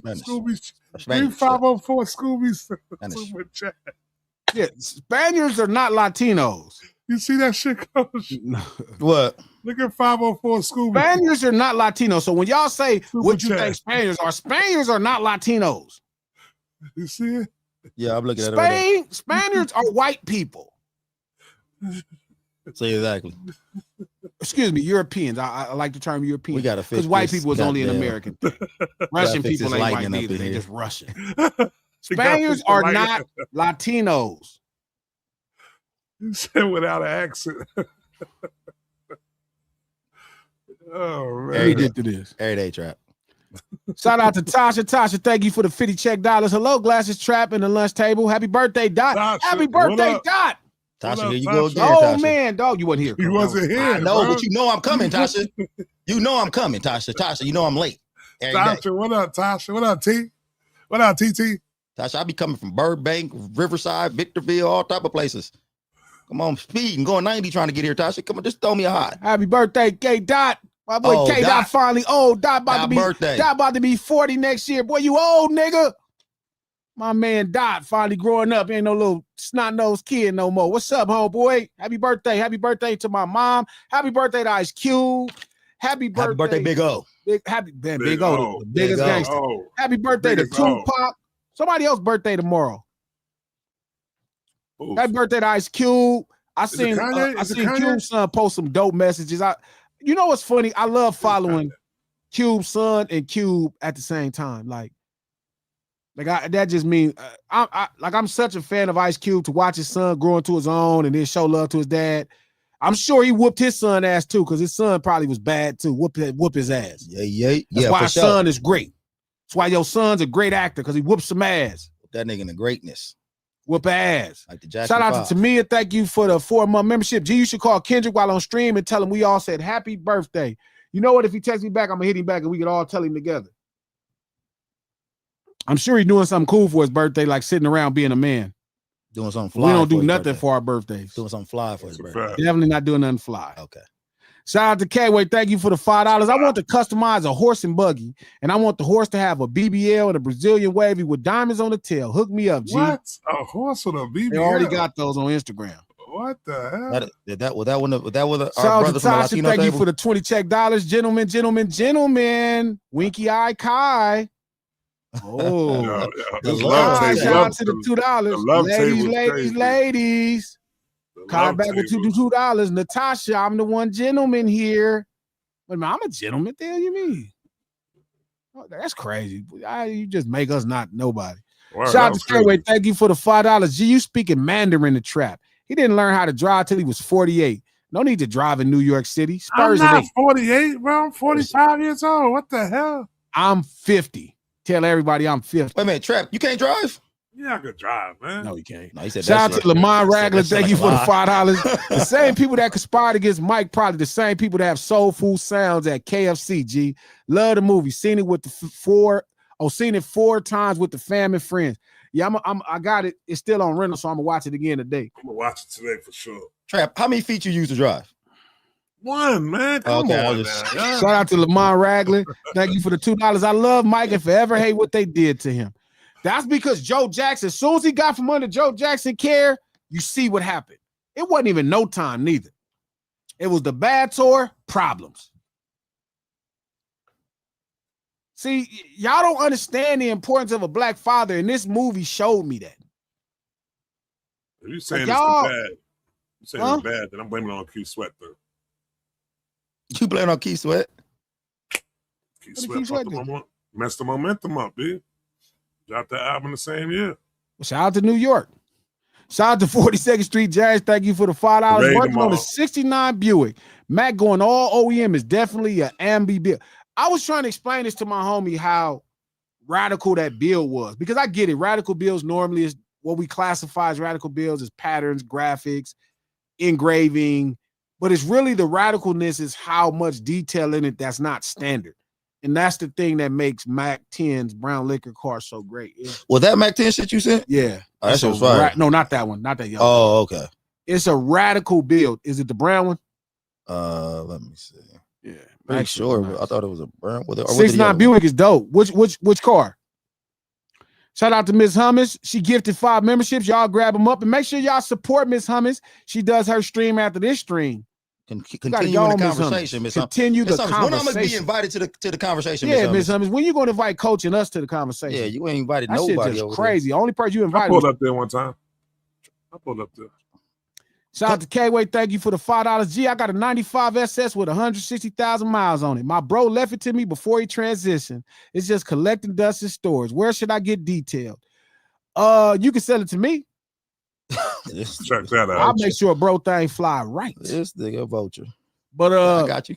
If you in San Diego, it's a couple people I can recommend you to. Just make sure you hit me on IG and shit. I could recommend some dope people to get it all cleaned up. But you need to start driving it. You need to see, this is that thing that Joe Jackson, that man, you know, it's nothing like doing shit with your hands. And get you a chamois cable. You know what? We gonna buy you a chamois. Need a chamois kid. You know what a chamois is? See, I know y'all ain't never got no whoopings. If y'all think Joe Jackson is a villain, y'all definitely don't know what a chamois is. Trap, you know what a chamois is? What's that? The little thing you wax your car with and all that? Wax. Like that? Or you rub your car down with? A chamois is such a great cleaning device. You don't even need soap to wash your car with a chamois. They got this nigga with the chamois. You remember the commercial with Traps? All them chamois and shit? Shout out to Black Hummingbird for the pronunciation. I mean, for the spelling of it, so people don't know. You don't know nothing about no chamois. That's how I'm saying. I don't know nothing about no chamois. That's because it wasn't nobody whooping your ass. Shout out to Good Boy for whooping my ass. Shout out to Big O for whooping my ass. Shout out to my parents for whooping my ass. That's why I know what a chamois is. But see, this is what I respect about G, though. This is one of the first motherfuckers I heard say he needed some more ass whoopings. For sure. Like, and I was that's a real nigga right there. You know what? I actually needed a couple more. Needed a couple more ass whoopings. Shout out to Girly Jock. Thank you for the $5. I need an old school boxy sedan. Ooh, that's player a box. I still drive my 19 Toyota Camry from college. That's a good car. That's a good car to get where you're going. I'm saying. That Camry was a classic. Real metal cars, not the plastics. No, it's not a class. Don't use that. No, that's a classic, bro. It's not a classic. That Toyota Camry. It's not a classic. It's a great car, bro. It's a well-built car. It's not a class. That's not what the term means. Classic. Wait a minute. Hey, Trav, is that a classic in New York? Bro. Camry? Yes. That was a classic car. God damn it. In New York? Well, you know what? It might not be a classic. A Camry. This is a classic, man, for real, bro. Nah, Every album's a classic. 1990 is a classic. I tell you what the classic is to me. It's the 850, man. That's the classic. That's a good car. Shout out to Beta Max. Thank you for the 2-month membership. Nothing more scary to America than a disciplined black man. Facts. Creative Energy Collective. Thank you for the $2. Then why are the kids not on MJ level? What you mean? Why all the kids ain't on MJ level? Janet Jackson, Randy Jackson. You ain't never heard of the Jackson 5? Do they got a failure Jackson? I don't think it's one failure Jackson. Even Reeby is a successful Jackson. That's what I think about Reeby. But what I always think about is this, though, right? I feel like when it comes to kids like that, I don't know, Coach Fleck, I feel like you get every child you have, it's another chance to create, you know what I'm saying, to accomplish greatness within them, though. So, like, Michael was the last son. That was the greatest one right there, you know what I'm saying? And then I think Janet was the youngest girl. She came out good too. So yeah, every child you get a chance to. I did that wrong with him. I'm gonna do it different with this one. You know what I'm saying? I'm gonna do it different with this one until you get it right. I think that's what I think you hit it at the end right there, Trap. I think as you get older, you start refining the way you raise your children. You start like, all right, I take this. I think we all start with our parents first. Everything our parents did, we try to, and then we start refining with our parents. Like G, I'm kind of with G. I feel like I probably could have got a couple more whippings. So I'm like, all right, maybe I might whoop a little bit more. I might stay on top of my kids a little bit more. Because when you got smart children, like children that are really, really smart, you got to stay on top of them. Their attention span is all over the place at that point. And I know that's where I fucked up at. I think somebody should have kept their foot on my neck because they let me run the world a little too much, bro. Okay, so Joe Jackson and Catherine's kids are Reby, Jackie, Tito, Jermaine, Latoya, Marlon, Brandon. Brandon died at birth. That was Marlon's twin. I didn't know that. Damn, rest in peace to Brandon. And that nigga more famous than a lot of y'all niggas family members. Michael, Randy, Janet. Well, y'all crazy. All the kids. What you mean they ain't on MJ level? You ain't heard of the Jackson? Bro, y'all out of control, bro. So he wasn't the youngest boy there. He wasn't the youngest boy. It was the one younger than him. Randy was the youngest boy. And Randy used to bully Michael Jackson. I've seen another movie. It's actually my favorite. I like this movie more than the Michael Jackson. I like these Michaels more, and I like the dudes who did the movie of the Michael movie more. But there's a movie told from Bill Whitfield's perspective. His Bodyguard. I've seen that one. The Bodyguard. I've seen that. I told about Amazon. It's my favorite Michael Jackson movie. That's interesting. I've seen because that one. It kind of showed him really dealing with life. Yeah. Like life was his real villain. You could check it out on Amazon. It's called I seen it. Forgot what the name of it was. It was cool. I told y'all about this, but y'all should watch it. I watched it a while ago. It was good. They wasn't even paying that dude for a long time. That was the crazy shit about it, though. He wasn't getting paid for a minute. Yeah, they was going through hell. Yeah, he was going through hell. That's because Joe wasn't around. Yeah. Hey, what you get this movie, this Michael Jackson movie? What you give it? Scale of 1 to 10? Yeah, 1 to 10. Probably a 7, 8. 7. You can't use 7. Let me ask the real question right now. I agree with G though on that rating. 7? I don't give sevens away though. You can't do 7s, bro. I don't give 7. I'm not everybody else. I'm pretty much a harsh critic. Trap, but it was really right there though, Trap. I'm saying because you taking that 7 away is so fucked up. It's called Searching for Neverland. Like I said, 7 to 8. That's it. Searching for Neverland. Because the only reason I think is while I'm not approving of, I think the critique is so bad because people looking at like Joe Jackson as the villain, like it's gonna be hard sell. And black people, I think we kind of know how tough our dads could be, but we act like we don't remember why we was fucked up as kids because none of us was. If you was black in America, you probably was some shit. You was naturally rebellious, so your dad had to. My dad had to kick my ass once or twice. A few times I deserved it. I ain't gonna lie. But yes, all the kids are well off. And Michael Jackson actually got more shit when he left Joe Jackson. Remember, Michael Jackson was living with Joe when he did Thriller. Okay, so that's one thing I did learn from this movie. I wasn't aware that Michael Jackson lived in that house for so fucking long. Yeah. Joe Jackson's the bad guy when he letting you bring giraffes to the house. Yeah, giraffes there too? Nigga, man, this nigga was bringing Bubbles was living in the house. I thought Neverland had the giraffes. Nigga, go and get, huh? I thought Neverland had the giraffes and stuff. So you had giraffes there. Looking like Neverland in this bitch. No, they did a good. He didn't let him have all them dumbass animals, but he let him have more animals. What niggas ain't letting their child get a dog? What's that like? That's a fact. I gotta get a dog for my damn daughter this birthday right now. What kind of dog you gonna get, a Trap? I don't know, man. I'm getting a small dog. I know that much. I'm looking at this hippo. Look at the hippo. My cousin just finished having a whole a Frenchies. So I might get a Michael Jackson. I ain't got no big dog though. I ain't got no big dog house. Okay, I feel you. Leave Havenhurst.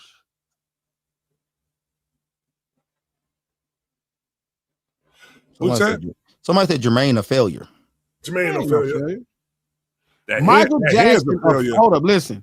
Michael Jackson officially left the Havenhurst family compound in mid-May 1988. He relocated to the newly purchased Neverland Ranch in the San Ynez Valley through Havenhurst, remained a residence for other members of the Jackson family. And I love this nigga. Kiss my ass. When Thriller came out? 84? Yeah, 82. 82. That was way after. Damn. Well, he was on the road a lot. If you think about it, Michael Jackson started getting his shit within 5 years of leaving the damn house. Because Joe wasn't around to be on his ass. Nigga.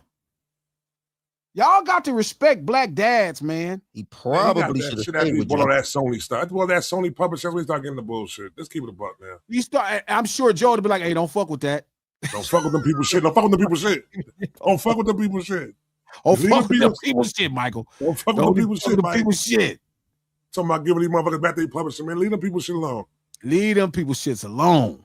That nigga Joe was there. He wouldn't have been none of that shit. Wouldn't have been no little white kids running around this motherfucker laying up in the bed. Look at your little ass out here. Hey, you better come get your kid. Little Webster coming and hang out at the crib. You get this little nigga out of here. Come get your mama. Tell your mom. See, that's the thing. Mike just like when Mike left the earth and shit. Like not as passing away, but like it was at Neverland. It was all anything goes. It was Peter Pan and shit. Somebody needed to.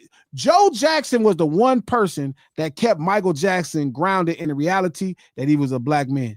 Exactly. And I think we all need that. Exactly. Shout out to K-Way. Thank you for the $5. Whooping and beating are different things, G. Beating a kid because he couldn't sing baritone is wild. Little dude ain't even hit puberty yet. First off, why are you calling it beating? Stop saying beating. A beating is when I use my fist. If it's a belt, it ain't no beating. Just stop being soft. Beatings are K-Way. savage. It's not a beating. That nigga didn't probably shed one emotion. He probably talked to this whooping. You gonna sing this shit correctly. He probably was explaining shit while he was whooping. And Mike saying that shit. And I'm gonna tell you right now, if Mike was getting real beatings, Mike wouldn't, like G made a good point. He was very sneaky. Yeah, Mike was some Mike shit. Wouldn't have been that sneaky if he's getting some real beatings. No, that's why Mike was getting whooped, because he was a badass little kid. Nigga, fuck all that innocent shit and Jackson 5 shit. Mike is a little nigga from Gary, Indiana, with 9 brothers. Or like 9 siblings. 8 siblings. He got a lot of siblings. He got his ass whooped. Wait a minute, did I hear LL Cool J was Tito Jackson's son? Oh my God. What? Is that a fact? That sounds crazy. No. They're about the same age. Shout out to Delgado the Great. Thank you for the $5. Haven't been able to tune in live lately. Little super quick super chat, and I watch later. Hope y'all have a good afternoon lunch table. My man Delgado. Delgado, what's happening? Shout out to beautiful Leo. Thank you for the $5. K-Way, as a former child abuse investigator, you are correct. We're gonna have to talk about that abuse, because I don't think y'all understand what abuse is. I know that black people have done better in this country, and y'all started to think niggas don't need their ass whooped, but y'all calling too much shit abuse. Abuse, listen. We gotta have a little nuance for this abuse conversation. Now, listen, if your parents whooping your ass, okay, listen, okay, I'll be honest. There are some things that parents did that was fucked up, like making you go pick your own switch. That ain't no abuse, though. I don't know if that's abuse. That's psychological abuse, right there. Nigga, that's dumb. That's not. I'm coming in with the smallest, the weakest. That's the worst one. No, I'm talking about the worst one. That's the worst one. Okay, first of all, y'all niggas don't want to talk about my whoopers. Y'all niggas whoopers can't compare to what I was getting. Nigga, I ain't gonna talk about that. You was a bad kid, coach. I sure was. But I was, nigga, woo. But I don't think it's abuse when they make you pick your switch. You gotta get one of the ones that snap. I think what it is it's meant for you to understand. It's not abuse. Y'all gotta stop using the word abuse. Abuse isn't that. Let me look up abuse. Here's nigga go. Going down a dark hole right now, B. I'm going. I got time and I got a flashlight. All right. Oh shit. This nigga abuse is the improper, unfair, or an intentionally harmful use of something or someone. What's about it is improper? Do you understand what this world will do to you? Eat you up and spit you out. Do you know they will put you in a gas chamber and take your life? Is a whooping picking your own switch worse or the electric chair? Hold on. What last country that allowed the guillotine. Didn't somebody just get shot to death? Yeah, I see that too. That was crazy. So the last guillotine execution took place September 10th, 1977 at Bamise prison in Marseille. You know what a guillotine is, right, Trap? Yeah, get your head cut off. Right? So what do you think is worse? Y'all niggas saying we reaching. They giving niggas we not reaching. They giving niggas 35 years. You see what happened to do you see what's happening to kids out here? Do you see what's happening at the hands? Are you looking at what's happening to people? You think a whooping's worse or getting 20 years in the pen? Like if I got to give a couple of whoopings to keep my children out of prison or getting shot or getting whatever, nigga, like I'm giving out the whooping right now. Now I get there are some parents going overboard with this shit. Yes, but I think we can't talk for that. I agree. I think we talk to that way too much. And now it's got to the place where people don't even want to whoop their fucking kids. And now I got to whoop your son ass in the streets at 22. Man. Cause he doesn't, because his dad, for some reason, he think all old men is busters. So now he talking, now I got to hit him upside his fucking head. Cause you just didn't whoop him. And all these parents talking about, I whoop my kids. That's fine. I not don't mad. judge. Yep. I don't judge that shit. But I am curious to see your son get in his first fight, see how that work out. See him get his first hit in the streets and see how that work out. Ow! Black people have normalized abuse is improper. Like, do you understand what abuse is? I know that word's abused today. That word is abused today. Like, there is abuse. Abuse is abused. I agree with V. Marie. Michael was seriously lonely. He wanted to have true friends, never found any, no idea. Yeah, but that is the choice. That's the selection you make sometimes. When you decide to go to that level of greatness and success, it's lonely. Right. It's a lonely thing. I feel like that right now, and I'm not anywhere near Michael Jackson. A lot of times I am so lonely in my mind. I talk to my friends. I talk to people that I work with, and they don't know what I'm talking about. Like, do you know how it feels to be in a record business? I have 1 gold record in America and 1 gold record overseas. I don't even have that type of success. But to know what I know about the music business and to talk about other people and they don't know what the fuck you talking about, it's other people in the business that don't know what I be talking about. Because I have decided to submit myself to this type of journey to understand what's happening. What? Nigga, fuck even being as famous as G. There are niggas who are willing to sacrifice their children's youth for being good at AAU. It's niggas right now who are half decent at AAU at basketball who don't know how to ride bikes. Like, what the fuck are we talking about right now, nigga? Like, to get good at something, you got to sacrifice in another area. Nigga, like, my son played college basketball. He couldn't ride a bike till he was 14 or 15. But he was hooping the whole goddamn time. Statistics show that black men were in jail, were beat. It's a crime that is not a crime deterrent. It is. Some people are just bad. Prison don't deter people from committing crimes. Niggas get stats from anywhere too. Like, where's your sources? I'm just saying, anybody, you can get stats from anywhere, Trap. You can look it up anywhere. It's stats that say, tomatoes cause cancer. Then you'll find a stat that say tomatoes cure cancer. Nigga, you can find stats any goddamn where. I hate when niggas start bringing up. So if there's a correlation between childhood corporal punishment and incarceration, don't whoop your kids and you gonna see it. Don't whoop your kids and you'll see it.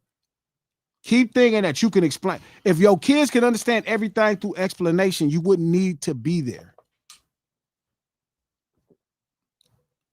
Like, listen, I get it. This is a very nuanced conversation. It's deep because a lot of y'all are parents. Shout out to everybody that got a kid. I'm not going to tell you how to raise your kid, obviously, but I'm telling you, you have to know what abuse means. Abuse don't mean you being tender, not whooping your kids. This world is going to whoop your kids. Abuse is the improper, unfair, or intentionally harmful use of something or someone.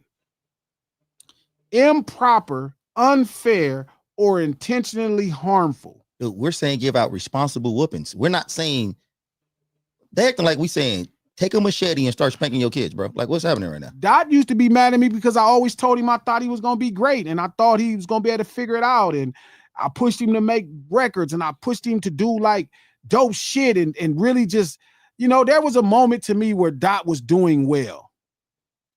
Right. And he was fine. Right. This is after To Pimp a Butterfly.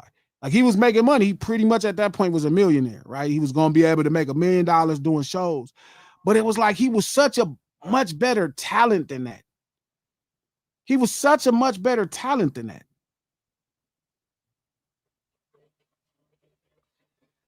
You know what I'm saying? And it was like, bro, it's about achieving everything because God has positioned you to. It don't got to be about what's satisfactory to us. And the reason I know that because I did it. I'll be honest, I did it. A lot of times I did just enough so I'd be okay. I never pushed myself to know what I could do at early on. It was like, I'm straight. My only goal in this life was so I didn't have to sell Sherm as far as, getting into the record business. I just didn't want to sell Sherm again. Right? That was my whole goal. But God wanted so much more for me, and I fought God tooth and nail along the way. And I'll be damned if a nigga that I was seeing that was even had a chance to be greater than me did the same thing. So you push people to maximize who they are. Facts. I agree. Listen, You ain't gotta whip them. can I argue with Joe Jackson? Yes, you do. And No, if you you don't don't. whoop your kids, somebody else gonna whoop your kids. No, you don't. You gotta talk. Listen, you don't have to whoop your kids, but somebody else gonna whoop your kids. I think And it's great- If you don't whoop your kids, if you think you can explain everything to your kids, somebody else gonna whoop your kids. No, I think I'm not gonna say it's never a moment where you should. You know what I'm saying like that. Though I think that the way we came up, we was getting after it was like this. You know what I'm saying? We was doing. Damn, I ain't clean the kitchen up. Get ass whipping. Why the fuck you didn't clean the kitchen up, Trap? Cause I was doing some bullshit. That's why you got your ass whooped. Nah, not the first time. Maybe on the 10th time I ain't clean the kitchen. 10th time, Trap? You think the world about to give you 10 times to fuck up? 5th? Man, it's the kitchen. 3 strikes you it's out, the Fred. kitchen, bro. They got a 3-strike law. The kitchen. They ain't got a 10-strike law. I never forget. I got my words out when I first time I got caught skipping school. That's the words ass whipping I got right there. And I ain't That's shit crazy, Trap. You really don't understand what's wrong with you not cleaning the kitchen. Trap, that was crazy right there. Maybe the 10th time. You felt like you didn't. Not because I ain't clean the kitchen. Happened? Hold on a second. Shout out to L, my dog L. L, what's up? Janelle, what up? I got something for y'all. I'm glad I seen it. You had to lean on a goddamn bell like that. Hold on. My dog L graduated school.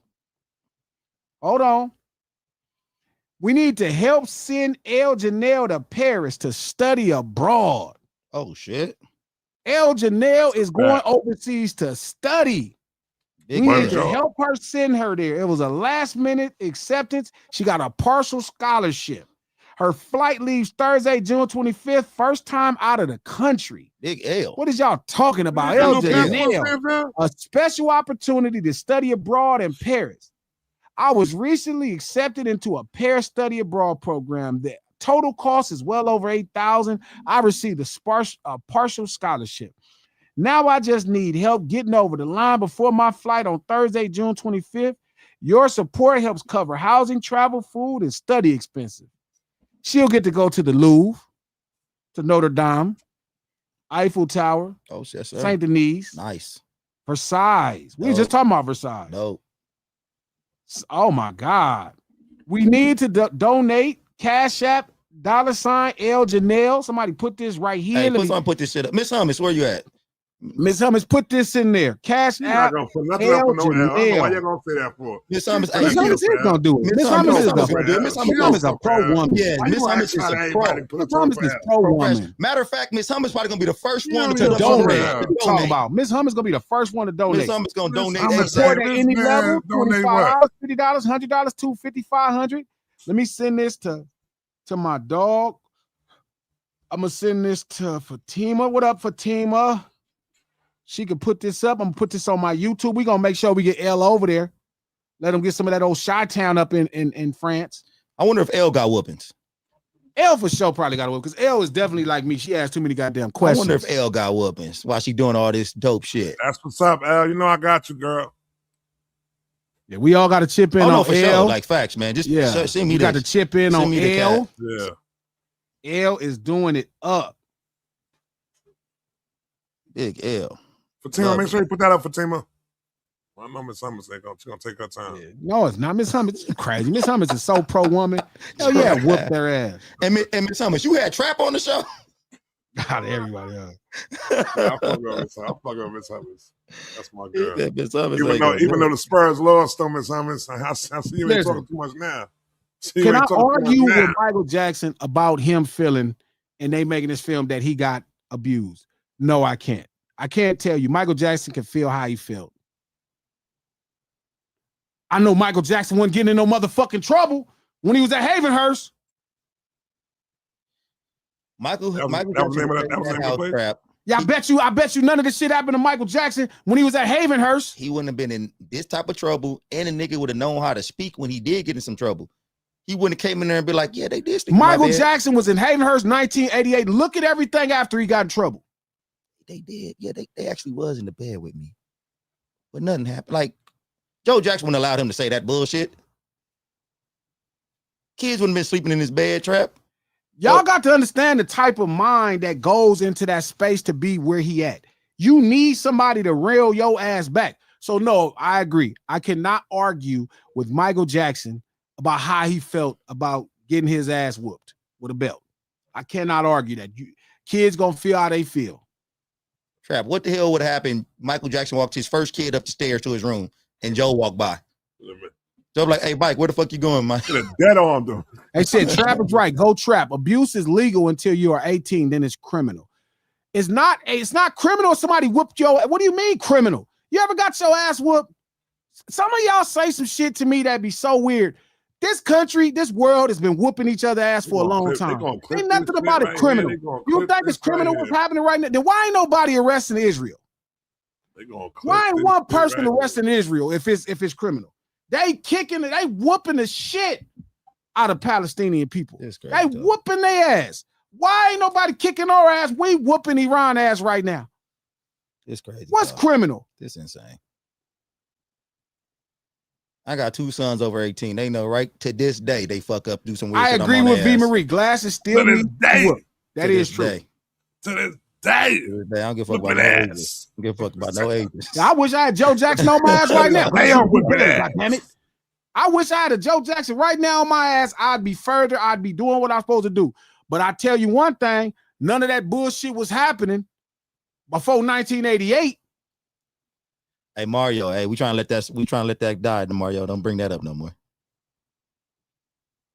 What you brought up? Nah, I can't. I gotta go read that. Mario, don't bring that up, Mario. I don't give a damn what American the APA defines as corporal punishment. Fuck the APA. What they say about what's happening to black people in this country. They ain't made one rule. Fuck them. Fuck all of that fake ass fucking studying and shit. That shit don't take into account a lot of real shit. Especially what it's like to be black in America. And you know who knew what it was like to be black in America? Joe Jackson. You know who didn't know? You know who had no idea what it was like to be black in America? Michael Jackson. How about that? Joe Jackson knew what it was like to be black in America. You know who didn't know what it was like to be black in America, who learned the hard way? Michael Jackson. He learned the hard way. They ruined fucking life because there was nobody around to tell him no. No. Now, y'all can keep acting like these people do this shit on their own. It's easy to act like one human being is so much greater than you because you could take the pressure off yourself. You could act like these whoopings didn't matter. They were so bad. That was the end of the world. Ain't no fucking end of the world. That's a little straightening. Shout out to Sub. Straightening. I like that. Straightening. As soon as Michael Jackson left Havenhurst, he got out of fucking control. That's a fact. It don't mean he had to commit no crime. He positioned himself to where these people could fuck with his life. And they fucked it up. They fucked up his life. They fucked up everything Joe Jackson invested in him. They ruined it because he didn't know what he was about to deal with. Yeah, I don't know. It's a little confusing to me because even what somebody said that you don't have to do that when correcting your child. Why do we not have to do that when correcting our child? White people, yes, I disagree with professionals because professionals don't take into account what it's like to be black in America, Rio. If they was professionally decent, they would have been and figured out why this country need to give black people reparations. Fuck them professionals. The shit that black people in this country go through, the shit Michael Jackson went through, ain't no professional could have told you how to deal with that. She either chopping dogs in the throat when he corrected them. I can't whip my child. I can't pop him. I'm not telling Trap to whoop his kids. It ain't gonna happen. I'm telling you, somebody gonna whoop Trap kids. I mean, hey Trap, how many? Hey, you got a boy? You got a boy, Trap? A boy and a girl. Yeah. You ain't never whooped your son? He lying. Hey, I'm not trying to lie right now. He don't want to whoop his son. You just whooped him. Give him a pap out. Yeah, we was whooping kids before slavery. They was whooping kids. They whoop kids in Africa right fucking now. They whoop native people. I don't give a fuck if you got any in your family and you was native on this land, you was whooping kids. I native really people to this land was whooping kids. People in Africa was whooping kids. Do y'all understand corporal punishment existed before white people. White people didn't invent ass whoopings. They just overdid it. Clip this. They gonna clip this. Hey. What's the clip? That you agree with abuse. That you saying I you don't should give whip a your fuck. child. You should whip your child and they get right. What if the child ain't gonna get right? What if the whippers don't get the child right? When do you find that out? I didn't say just whoop your kids. Trap, that's like, I did not say, just because I like mayonnaise don't mean mustard is nasty. Trap, hey, the two things don't go together. I know you heard G song called Crip Harder. You gotta whoop harder. Whip hard. You gotta whoop harder. Y'all get it right. You gotta whoop harder. Shout out to Rio. People who are whooping have low communication skills. No, kids have low communication skills. Whoa. Wait a minute. So you think your child like they the most intelligent motherfucker you could explain to them about life mentally? At 7, you could. No, it's the fact that this right here. I think that showing disappointment, you know what I'm saying, and that of what your child done can carry more weight than whipping your child over. I think your job is to correct behavior as best as you can. And I can't help it that some people that ain't intelligent still can make kids. Listen, shout out to Shad. No, she said Glass don't need no kids. I actually need kids because I can explain shit better than most people that I know. I have the temperament to talk and explain kids. I have the willingness to watch kids go through shit and suffer. I would actually be a fantastic parent if I had kids because I can explain myself. As a gang member, I was able to explain and keep a lot of peace because I can explain shit. But the problem is other motherfuckers can't get it. Oh, man, sometimes people don't get it. Do you understand why I fight and shit and I do all that? Because other motherfuckers don't get it. Oh, you don't want to understand his intellect? Here's his ass whooping. Get that. The human brain ain't fully developed into the mid-30s, and you want to tell a 7-year-old, you want to explain a 7-year-old about why he shouldn't eat candy for breakfast. All right. Cool. This is why we got 7-year-olds telling their parents and if your son is calm and emotionally intelligent, you are lucky. You're lucky. All kids are not calm and emotionally intelligent. Like, again, this is not a one size shoe fits all. Like, I was intelligent, but I also was mischievous. Sometimes my parents explaining shit to me, I thought I was smart and I can get away with it. And the ass whooping sometimes got it done because I just didn't want to have to deal with my mom. I just didn't want to have to deal with her whooping my ass. Now, when I got big enough to take an ass whooping, it didn't matter no more. But by then, I had built up enough respect. Now, I'm not saying y'all all should whoop your kids. I'm telling you, one, you should not be against nothing when it comes to getting the best out of your kids. But like Trap said he gave his son a little pow. If that's all your son needs to get corrected, man, people, I don't know, like people hearing every stuff. Every child has to be raised different, though. You know what I'm saying? I agree with that, Trap. Yes. So yeah. I don't like the concept that you take your trauma of you getting your ass whooped because you didn't clean your kitchen and not understand why you needed your ass whooped in the first place. See, that's the problem when the whoopings don't get the actual, you don't get the reasoning. You should have got your ass whooped, Trap, because you was being you was actually not listening. Follow directions. Nobody should have to put you on punishment. You get this ass whooping. You ever give an ass whooping and put somebody on punishment? It depends. What am I going to take from you? It's going to be worse. I don't even like put you in a fucking really. corner and put you on your fucking knees and shit and have you down. And, like the squats and shit like that. I do shit like that though. I do shit like that. My mom used to ask me, recipe Big O, happy birthday, Big O. She was like, do you want a punishment or whooping? Whooping. Because a whooping is easier than a punishment. It hurt, but it's easier. A punishment is like prison. Trap, I used to have to stand on one foot with 2 dictionaries in my hands and hold that shit for hours. If I fell down, I got my ass whooped. Be in the closet with my hands up with ice and on rice on my knees. Nigga, like, I'd rather just take the little whooping that I was gonna get. Like, let me get some of that shit. Listen, I think some of y'all kids are lucky. You got these calm kids, but some of y'all kids need their ass whooped. I met some of y'all kids. Some of y'all kids is fucked up. And you are traumatized based off your shit. And so you think that's the thing because you didn't like that. You was fucked up, Trap. That's why you bad now. You're fucking bad. But see, the bad right fucking now. See, my mom, I seen it said in the chat though too.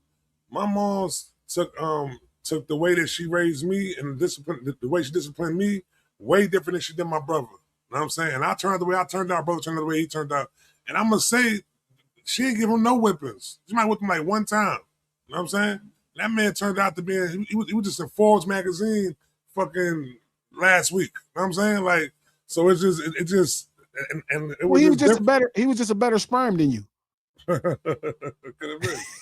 Could have been. You know what I'm saying? No, but Trap, it's not about that though, bro. It's not you turned out bad because you got your ass whooped. You don't go rebel and ass whooping and start doing something worse.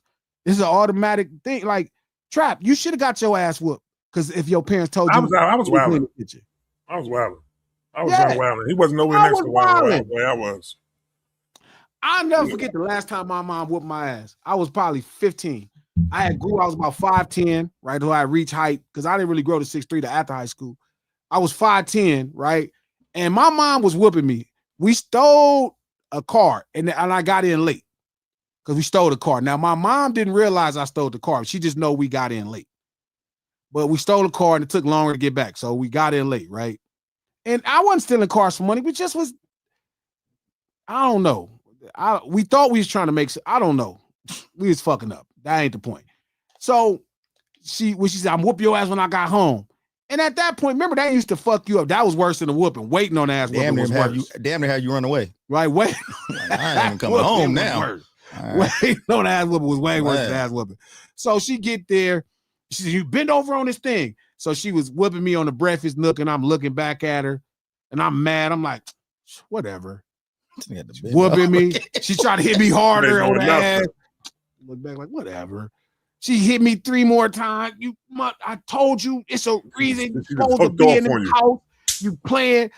Look back at her. She saw me look back at her again. She hit me a couple more times. You better be your ass in here.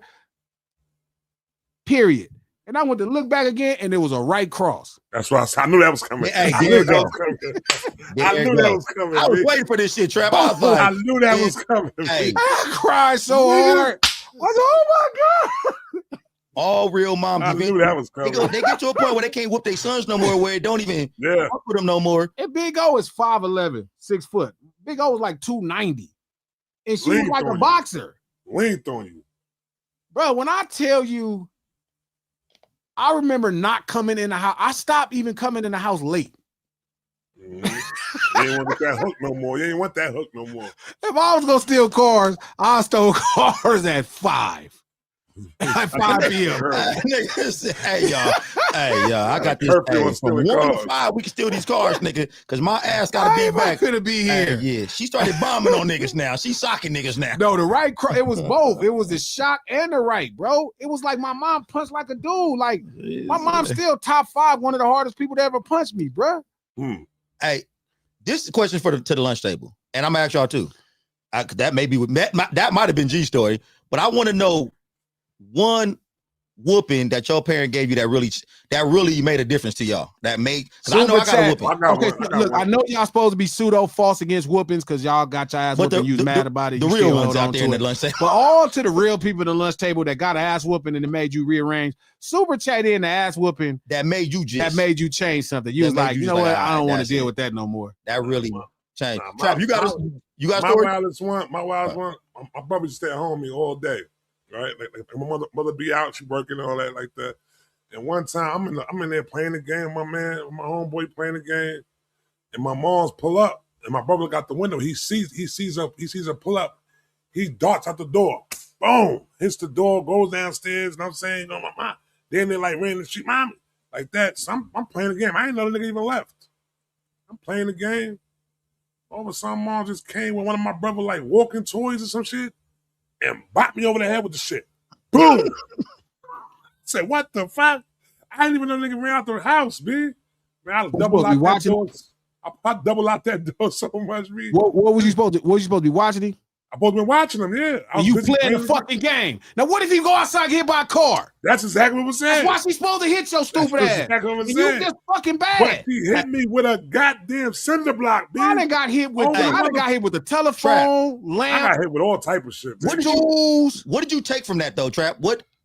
I double locked that damn door and made sure his ass stayed in the room with me. He wasn't roaming around the house no more. Did you feel like? Do you feel like you watched your brother better after that day? Hell yeah, I did. See, that's what I'm saying. Hey, yeah, quick, I'm gonna tell my quick story real fast. Cause my shit wouldn't even know. I've definitely got way worse whoopings than this, but for some reason, this whooping just This is the one. this shit just made me like, all right, I gotta, nigga. Like I was a straight A student all throughout school, and I got to 8th grade. It was 7th or 8th grade, and I got some contacts. Cause I had big ass trifocals, niggas, these huge ass glasses. I had a nigga, like y'all go watch Revenge of the Nerds. I was looking, that's how I used to dress, nigga. Big tight ass pants, big ass glasses, nigga. Like I was just all about books, nigga. And my mom finally got me some motherfucking contacts. And I went to school. Niggas thought this how bad it was. I went to school in a whole new wardrobe, Jordans, all type of shit, new contacts. And niggas thought I was a new nigga at the school. They said, who this new nigga? Who the new boy? So now all of a sudden, Trap, I start fucking with girls now. Now I'm like, oh, girls liking me back now, nigga. So now I'm fucking with girls. So I brought my first C home. I got a C. I didn't get no B. It went straight. I got a C my first grade. That wasn't A. 8th grade progress report. It wasn't even a report card. I get into the car. So first of all, I go talk to my teacher. I already knew what was happening. I talked to my teacher before I even left the school. I said, hey, man, can you change this, please? Hey, please, can you? I'm begging this motherfucker. Hey, Mr. Clark, I remember that nigga like, hey, man, that nigga see me 10 years ago on the street, still remember me from me begging. Hey, please, man, can you change this shit, please? Can you? He's like, man, you don't, man. He's like, I gave you a C. You really deserve a D or F, man. I tried to look out for you. I'm looking out for you on this grade. Flirt with these girls. Dude, you a yes, nigga. Work. I'm in there. Man, I go take this shit into my car, Trap. Nigga, I remember my mom had a Pinto. Nigga, I get up and I open this motherfucking door, nigga. You on this and bullshit. She's first time soon I get her, hey, where's your progress report at? She ready to praise me and shit. Oh, back straight A's, whatever. I'm in this motherfucker fumbling around my pocket and shit, Trap, like, oh my God. I give her this motherfucker. She go down and she don't say a word. She's looked down the progress report. She don't say shit for 2 minutes. And I'm sitting inside the car. She don't even look at me, nigga. She just back smack the fuck out of me. Right. Like, she don't say shit, Trap. She don't say nothing. Bow! I never got to see again, Trap. Never. I bet you did. That was it. I said, this is important. At that age, I didn't know the exact importance of grades, but I said they important enough for my mom to silently ninja smack me. You know what parents understand about their kids, and this is the thing that I don't like about parents, especially these ones at the lunch table at this current time. You know who your fucking kids is. Yes. So you know when your kids don't got it in their help, but you also know. See, shout out to DB, and I knew that was gonna be tough. He said over a C. No, because his mom knew that he could be getting A's, and she knew he was fucking up. There was no doubt in her mind that it was because he didn't understand, because parents know their kids. And y'all know y'all kids, and y'all walk in there and be mad at them teachers when they telling you some shit that you do. That because really y'all kids be fucking offsprings of y'all, and you know you be a raggedy motherfucker. Mm-hmm. And then you add these kids, you be trying to act surprised like you don't know why your kids is like this. My mom didn't have to guess. She knew her son. Exactly. She knew what I was on. She knew when I was fucking up, when I didn't. If I didn't figure out something, if I didn't understand it, she knew that she would know. She knew her son, because no matter what, it's still an offspring of herself. Yep. We're not talking about parents who go too far. I know some parents who went too far, but again, I still think that wasn't too far, because I think some of the fucking kids go too fucking far. If your parent got a bad day and come home and whoop your ass because they had a bad day, that's too far. Yeah, this is abuse to me. Nigga, you can't take out your bad day. That's not right. Yes, but nigga, if you trying to correct your child, trying to get them on the right path. Listen, some of y'all parents ain't really that smart. Some of our parents ain't that smart. Let's be honest. Facts. It was hard. Black people didn't get all access to schools. A bunch of shit we talk about that make them bad communicators. They're in the country that's targeting them. There's a bunch of crazy shit happening to our parents that we don't really give credits to, right? We don't give credits. Like, our parents wasn't the brightest motherfuckers in the world. Like, my mom was hella sharp. My dad was intelligent, but he didn't know. Like, he would get mad if I asked him questions. It's not his fault. He didn't fucking know. He didn't know how to say to his son, I didn't know.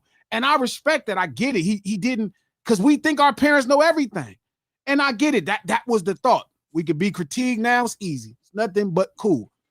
My mom knew me. She knew her son. She knew if I was struggling. She knew what I couldn't figure out. She knew when I was fucking up. She knew it. She didn't know I stole no cars. But she knew when I got in late, she knew something was wrong. Nigga, you wasn't just playing no games and forgot the time. Whatever lie I told her, she knew it was a lie. She knew it was a lie. Big O knew that shit was a lie.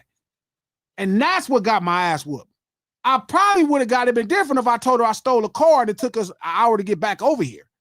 That would have been the truth. And I probably would have got, but when I lied to my moms, I got in the house. I think at that time my curfew at 15 was probably 10. And we got in the house at 1 o'clock in the morning. Do you understand the stress she had to deal with not knowing there's no cell phones? Yeah. And then I'm just walking the house and she like, what happened? Well, like, what the fuck is up with you? Were you in trouble? I'd have been better if I went to jail. I wouldn't have got my ass whooped. If I'd have told her the truth, it would have probably been a punishment and a problem. But because I lied and I kept lying to my mom, I kept lying to Big O, it got fucked up. Then it was nothing to talk about because we couldn't really communicate at that point. I'm lying. I was not going to tell my mom, me, Darnell 13, David, we were still in the car. I couldn't tell her that. I couldn't tell her the car caught a flat tire. That's the ass whooping. It's dangerous. It puts her in a fucked up situation. My mom always told me, tell her the truth. I never told her the truth. But she was right. Our relationship, when she whooped my ass, because it was nothing to talk about no more. Exactly. And if I'm lying about, well, I'm at John house, well, I'm at Apple House. Nigga, I called Apple House. I called John house. I talked to John daddy. Where was you at? I was just playing the game and I just got stuck. John was over there too. That's what got my ass whooped. Exactly. And for all the parents that think they got this open relationship with their child and their child tell them everything, it's wrong. It's bad. Every child ain't telling you every fucking thing, dude. Oh, I don't whip my children. I want them to be able to come tell me everything and all that. They tell me everything. No, they don't. Your child ain't. They telling you a lot of bad shit. It's worse. We're not trying to convince y'all to whoop your kids. That's just ridiculous. It's worse. Nah, I'm gonna tell you like this. Trap needed his ass whooped. No, not there. Yes, you did. Trap. I'm reading a comment right now. If Nas would have went out there and got hit by a car, man, you understand the trauma your mama that do? She just told you to watch her kid. Yo, hell no, my mom didn't know I was gangbanging or selling dope. The first time my mom realized I was selling dope, she tried to knock my teeth out. She punched me in my face. I was an adult. Feel me? When she figured it out, I was 19. I had just grew. I was probably about 6'2", 6'3". She was like, "You doing what?" She was like, "Somebody said you selling dope." I'm not selling dope, mom. I don't know what they talking about. She went and grabbed my pocket, and I had a wad of money, probably about $3,000, and it was all 5s and 10s. She was like, "Why are you lying to me?" I ain't lying to you because I'm not telling my mama. So what'd you say you got the money from? I didn't have a lie. I just was like, I thought I was grown. I'm like, shit, I ain't telling her nothing. And your mom with your ass? Hell no, she hit me again and damn near knocked my teeth out. But niggas who want to know everything that they child to tell them all the truth and tell them everything. I don't need to know the truth from my child. I know my child. Like G said, you know your kids. You know what your kid will and won't do, nigga. And if it sounds like something your kid to do, I'm just gonna whoop him. Like, I don't need you to tell me the truth real fast. I don't need the truth out of you. I'm gonna whoop your ass. Hey, I don't care if you right. I don't care. Now if you don't tell the truth. It don't matter. Yeah, it don't matter. Smart ass. You know this can't even. Let's go on with our day now. Don't do this shit no more.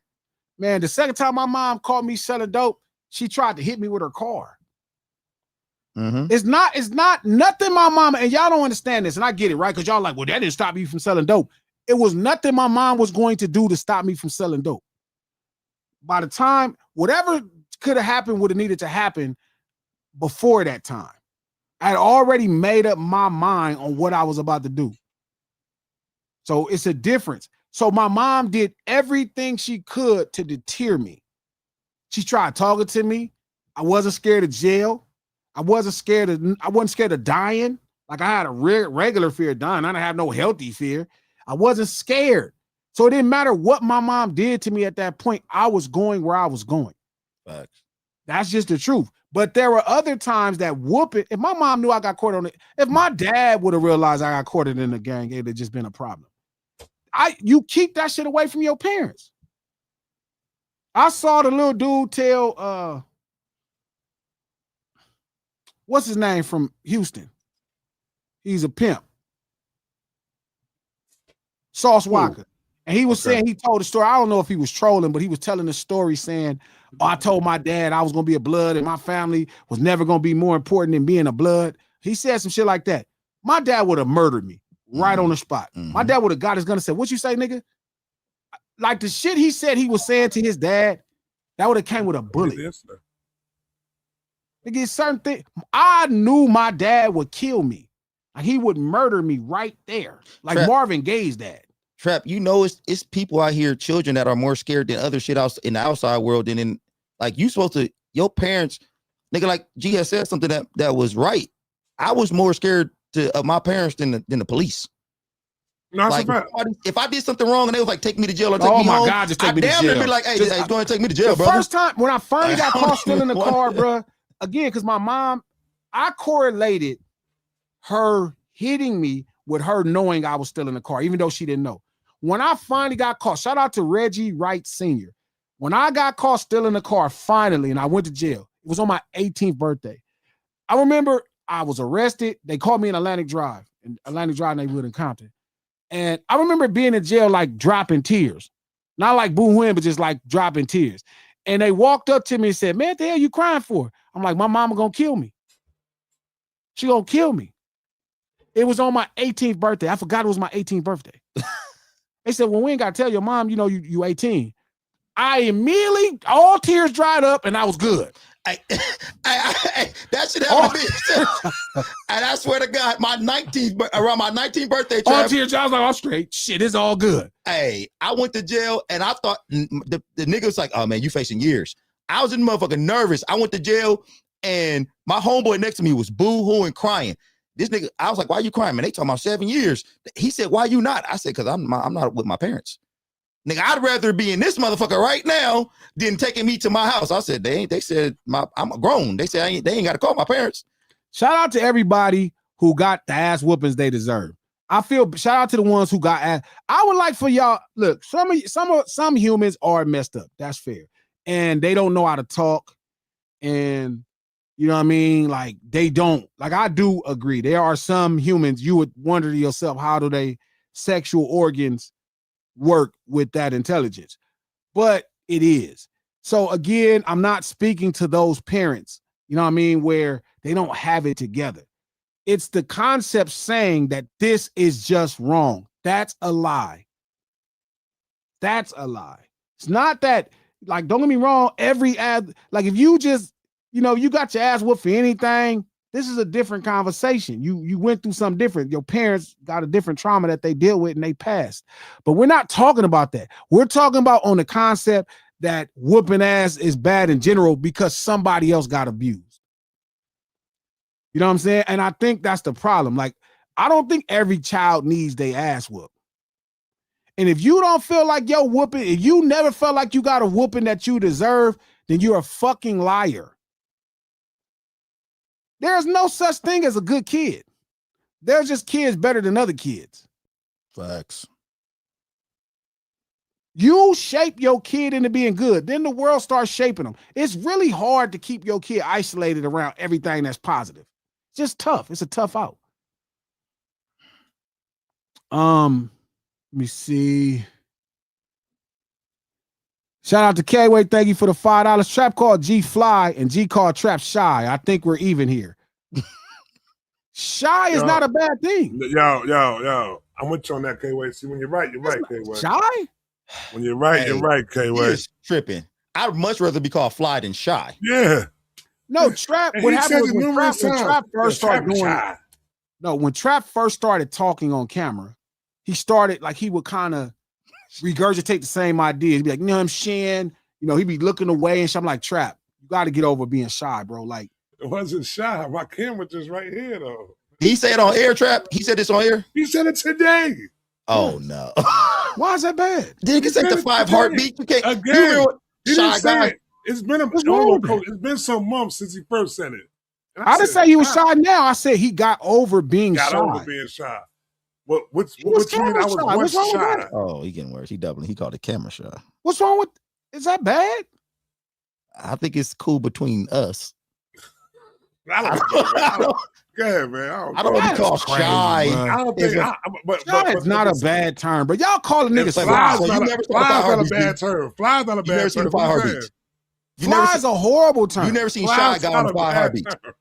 Shout out to Molly Crew. Shout out to $5. I deserve all mine. My man, that's how I feel. I ain't got ass whooping I ain't deserve. Even the one I think I shouldn't have got, I got away with something else. I ain't deserve. I got away with something else. Cali Chief, thank you for the $5. Hey, Trap, just wanted to let you know we are here for you in the recovery process. The first step is acceptance. Trust the process. # And yo, coach, that's that too. Yo, bro, was it Monday or Friday? Yo, bro, this motherfucker have a stick out over here getting high or some shit, man. He be saying that. He turns his camera off 10 times a show. It's obvious what he doing. When you start talking crazy, I'm out of here, man. No, now that become why. He need to smoke to get over it. But before that, he used to do it all the time.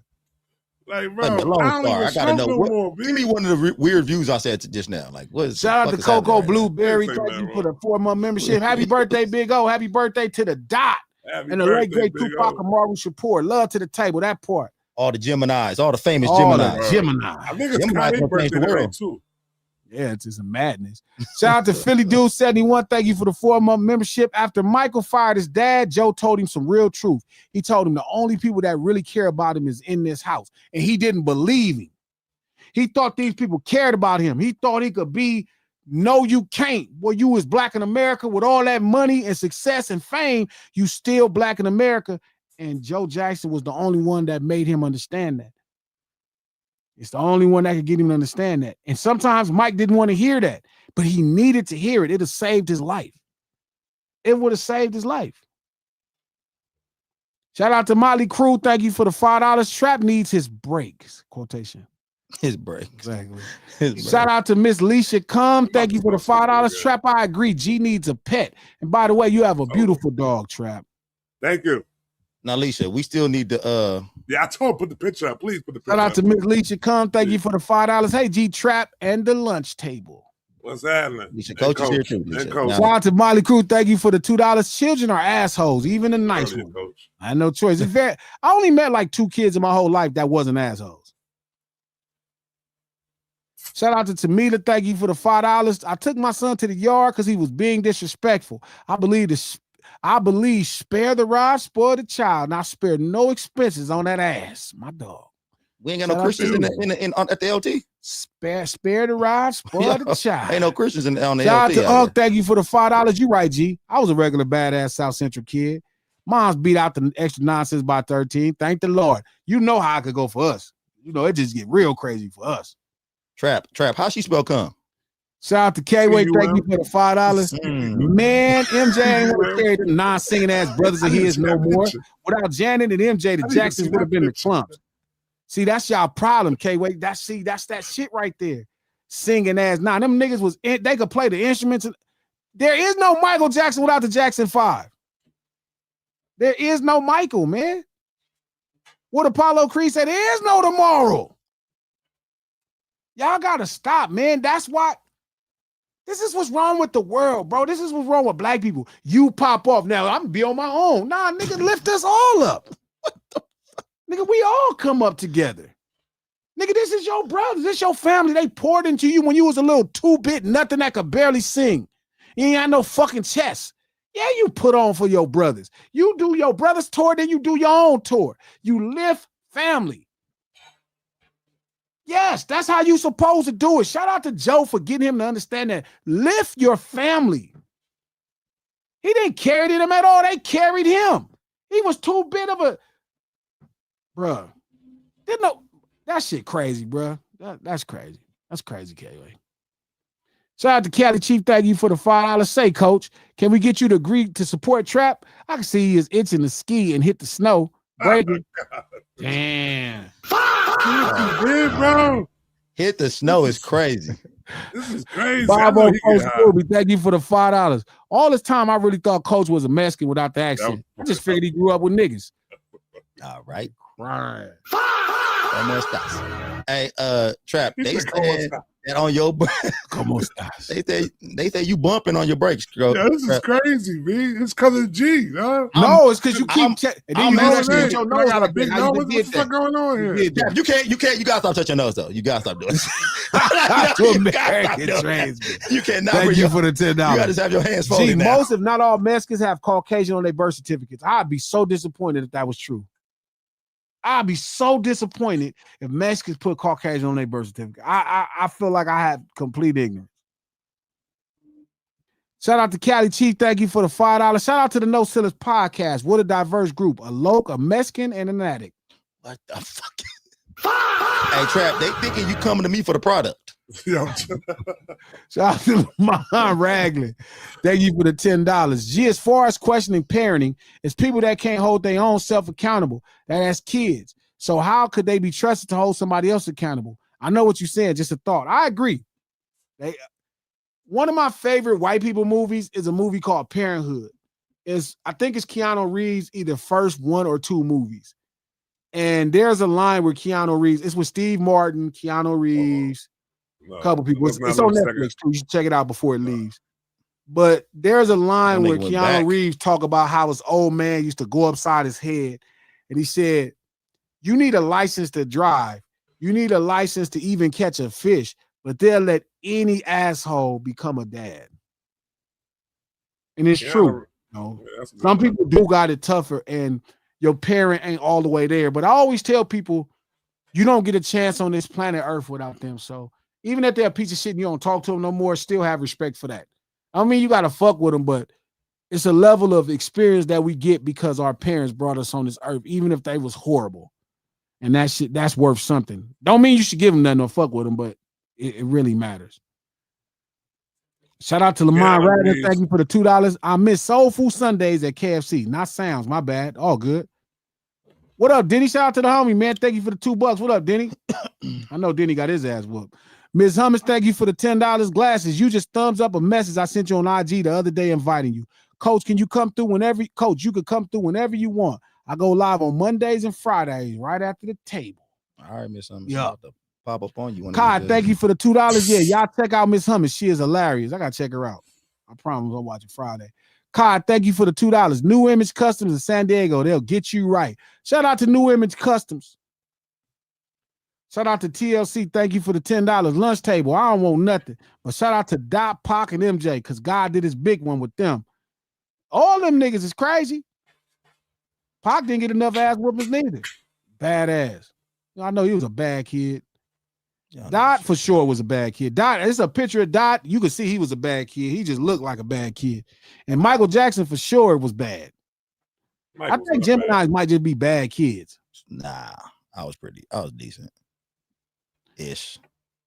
Shout out to Abe Conker. Thank you for the $6. I think lads identifying as white Americans has something to do with job applications in the U.S. Census. Oh, man, it's tough. Sunday dinner gonna be crazy. Betamax, thank you for the $5. Jermaine a failure. Both Jackson movies were produced by him. Did 3 pods breaking down a miniseries. Jermaine's a snake. Chill, bro. Wait a minute. So was this movie produced by Jermaine also? Yeah, he was part of the production team. Nigga, what a failure? This movie just made hundreds of millions of dollars. $1 billion. Like what's happening? Did it beat the Queen movie? Yeah, it just passed it. It beat it? Okay, good. Yeah. What's crazy to me is, and the shit was entertaining. The internet is the only place where people think they can say shit like that about like Jermaine Jackson. Nigga called Jermaine Jackson a failure. Like, you know how arrogant you got to be to call Jermaine Jackson a failure? Like, you over there at your job, whatever you doing, you could be a lawyer, or you could work at him. You could work at McDonald's, and you probably not more successful than Jermaine Jackson. You could be a lawyer, and you're not more successful than Jermaine Jackson. Yeah, that's what I'm saying. Like, y'all got to stop with the internet. I know it's a screen and keyboard, bro, but there's a level of you don't got to be rude just to be on the internet. You don't got to be rude, bro. Who could be the rudest? Y'all should practice on being kind to people, bro, because y'all just, some of this shit just be crazy. Shout out to Richard. Thank you for the $5. G is in their blood. DNA is distorted. Recessive is the word when you're looking for. I like that. Recessive. Shout out to Lamont Ragland. Thank you for the $2. G, what you mean Mike was sneaky? Mike was sneaky as hell. Mike used to be doing some bullshit, man. Mike snuck and brought bubbles over there. I know they told the story and shit and made it look all classy. Like he just said, hey, y'all come outside. Come outside. What is up with this guy? Come on, Joe. Come on, Joseph. Joseph. They was calling that man Joseph as kids. They was calling nigga. He demanded that shit too. They said that was his thing. You call me Joseph. They was calling nigga. I love that nigga, man. Joe Jackson. I had to look it up. Was he their real daddy? Yeah, it was like that shit was weird. Like, just no, nigga, they Joseph, real daddy. I'm tired, Joseph. I'm tired. Oh, you tired, huh, Mike? No, Joe. That was crazy. They called him by his first name, though. That was wild. That was odd. Why the whole Jackson family look like sleepwalkers? Shout out to Shado. Thank you for the $2. Michael used the terms abuse and beatings. Fuck Joe. Man, fuck what Michael talking about. He was a little badass kid. I hear you. I'm respecting he said he got abused and beatings, but I'm looking at the finished product and I'm looking at his life without Joe Jackson. Every kid said they got beat. Yeah. Pop him in their face. He just beat me. Yeah. Joe is like, Joe is the sole reason shy that Mike was great. And without Joe, you see what happened to Mike. Soon as he left Havenhurst and started within 2 years, 3 years, that motherfucker had a whole case. The children got him. He had a whole case. White America got him. Whole case. So shout out to Joe. I need to write me a story where I make Joe the hero. Joe, man, that's I don't think the family of Paz. That'll be a good. No, that's actually a good screenwrite right there. That's like Tupac Must Die. Nigga, I was just about to say that. The Joe Jackson story. That the Joe, man, you got to at least do a video story and do it out of Joe Jackson's eyes. Not one of them. Oh, that's fire, B. That's actually fire. That's dope. That's dope. Not one of them white kids would have made it up them stairs. He would have been with Joe Jackson. Nigga, what? And Macaulay Culkin couldn't even come over. One white kid wouldn't have made it up there. He would have been like, leave that boy home alone. He ain't coming over here. Boy, that home alone. Boy, he ain't coming over here. Them motherfuckers from Indiana. Joe know that white kids can't come up to man, I seen that little thing on Netflix and Michael Jackson said that shit. I'm like, bro, that's because Mike was so out of his mind and that the possibilities of the world. Listen, man, he was doing an interview. Y'all need to go watch this Netflix documentary on Michael Jackson. That documentary's right. He sits down and talks to this man. He chose this man. This man had just ruined Prince Elizabeth's life. And he chose this man to tell his story. And they are looking for something juicy. And Mike just tell him, yeah, I let kids sleep in the bed with me. Yeah, sometimes they sleep in the same bed. They sleep in the same bed with you? Yeah, all the time. No, all the time. See, I can't believe when he said that shit. Because Joe wasn't there. I couldn't believe it. Trap. When I seen that shit, I said, this nigga ain't saying that shit out loud, is he? That was worse than if Joe was there. That was worse than R. Kelly interview. Yeah, exactly. That was worse than that, nigga.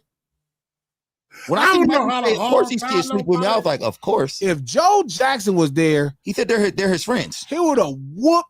He'd like, man, get this man out this motherfucker. What the fuck? Y'all don't get it. Y'all don't get it. Y'all don't get it. Trap, you sleep with any of your homeboys at 30 years old? I just always thought for Dada. No. I just you know what it was with Dot, like same thing with Head. I do kind of, I am really hard on my friends. I do kind of lean on them about getting the best out of themselves if I could see it. But I don't think I'm wrong, shit. So shit, whatever. Shout out to Kai. Thank you for the $2. Glasses. Natasha called in before. Slide me your digits. I got you. The love table. Shout out to Ms. Hummers. Thank you for the $2. Did K-Dot text you back? I didn't look. I'm gonna check as soon as I finish. Shout out to Ms. Hummers. Thank you for the $10. Trap, you don't know what you're talking about. Me and Elle are cool, and I already donated. I seen her post on IG. Hating ass Trap. Hating ass Trap. She said hating ass Trap too? No, you added that on. Oh, okay. Shit. I just added that at the end. Trap about to get a new moniker. Hating ass Trap. Hating ass Trap. Hating ass Trap. Trap. Thank you for the 1 month membership. His children said he was abused. His children said he was also sexually abused. One of the things that breaks my heart is the excusing of the horrors people inflict on their children. Who was sexually abusing? I like how you spelled that. That is YouTube friendly. What was she spelled it like that for sex? For YouTube reasons? Okay. I haven't heard. I haven't heard that one yet. I heard that one. That's pretty creative. Shout out to you be on YouTube all the time. Shout out to Lucky Lawrence. Thank you for the $2. This is my first super chat. Congrats, El Janelle. Yeah. El Janelle. Chicago. Yeah, congratulations. Shout out to Mythologic. Thank you for the $10. Mom's with me like crazy. Horseshoe, switch, extend. You got what with a horseshoe. Oh, I'm about to say a horseshoe. Yeah, I was finna report your mom. I ain't gonna leave it alive. House shoes. Okay. House shoes. Switch, extension cord. Pops never with me, but I feared him more. Kept me on the right track because I could have easily been involved in negativity, precedent to death. Facts. You know what's crazy? I knew my dad would shoot me. My dad is like Marvin Gaye dad. Yeah. Like I knew that nigga would shoot me. So, when I fucked up, I for sure didn't want him to know. Shout out to 65 Shutdown. Thank you for the $5. Ain't no abuse. The 65 in my name is for how many lashes my kids will get. Shut them down with all that bullshit. Shout out to Tasha. Thank you for the 50 Czech dollars. Welcome to Europe, L. Congratulations. You will love Paris, and I can visit you from the Czech Republic. It's only a 1-hour flight away. Oh, there it is. There it is. TT, go visit L. Yeah, go chill with L, man. Let L show you. L will get you right. Yeah. Shout out to Ash2 Crimson. Thank you for the $10. Mike, I'm not black. I'm MJ. America. Okay. Never Facts. said that. He never said that. No, but it is. And that's when it really hit him again. Like, wait a minute. Like I'm telling you, Joe said it to him. They did all that movie, but there was one thing Joe said to him that I held on. This world outside of these rules, outside of these walls, will never understand you. He was protected, but not just from people, but from himself as well. Shout out to Joe Jackson. I understand he's the villain in that story, but shout out to Joe Jackson. Shout out to Ms. Hummus. Thank you for the $2. L. Janelle's G, can you pin it? No, I can't pin it from here. One of the moderators got to pin it. Shout out to Papa E25. Thank you for the $2. Give me that whooping. I'm trying to go outside and play. That part, Pops. Shout out to Squad. Thank you for the $5. Give me the whooping. I'm going to go back outside and do some more shit to receive my evening whooping. Sleep is better after that. Like you ever got your ass whooped so hard when you cry, you be tired, you be sleepy after that? Hey, but if that's what's taking, if that's your melatonin, you can probably you're an evil man. Yeah, you probably. They saved us. They saved us from you as a serial killer. They saved us. Exactly. Shout out to Ash. Thank you for the $10. MJ learned to moonwalk from dodging Joe's attacks. Possibly, shit. And guess what? Moonwalk took over the nation. Shout out to Baseline. Thank you for the $2. Big O put you on your pockets, G. Shout out to Big O twice. Like, damn. Shout out to 504 Scooby. Thank you for the $2. G said, looking back at her is wild. I know. I didn't want to say that because he's doing a big old story, but bending over, looking back at her was crazy. I was like, okay. Used to come. That nigga said, he said, bend Shout over. Shout out to Ash. Thank you for the $10. G, I didn't know Clarissa Shields was your mama. Yep. Hand like that. Clarissa Shields. Layla Ali. Shout out to David. Thank you for the $5. My grandma got me with a extension cord for running across the train tracks. Facts. That was worthy of it. I got that before. That was worthy of it though. Running across some train tracks.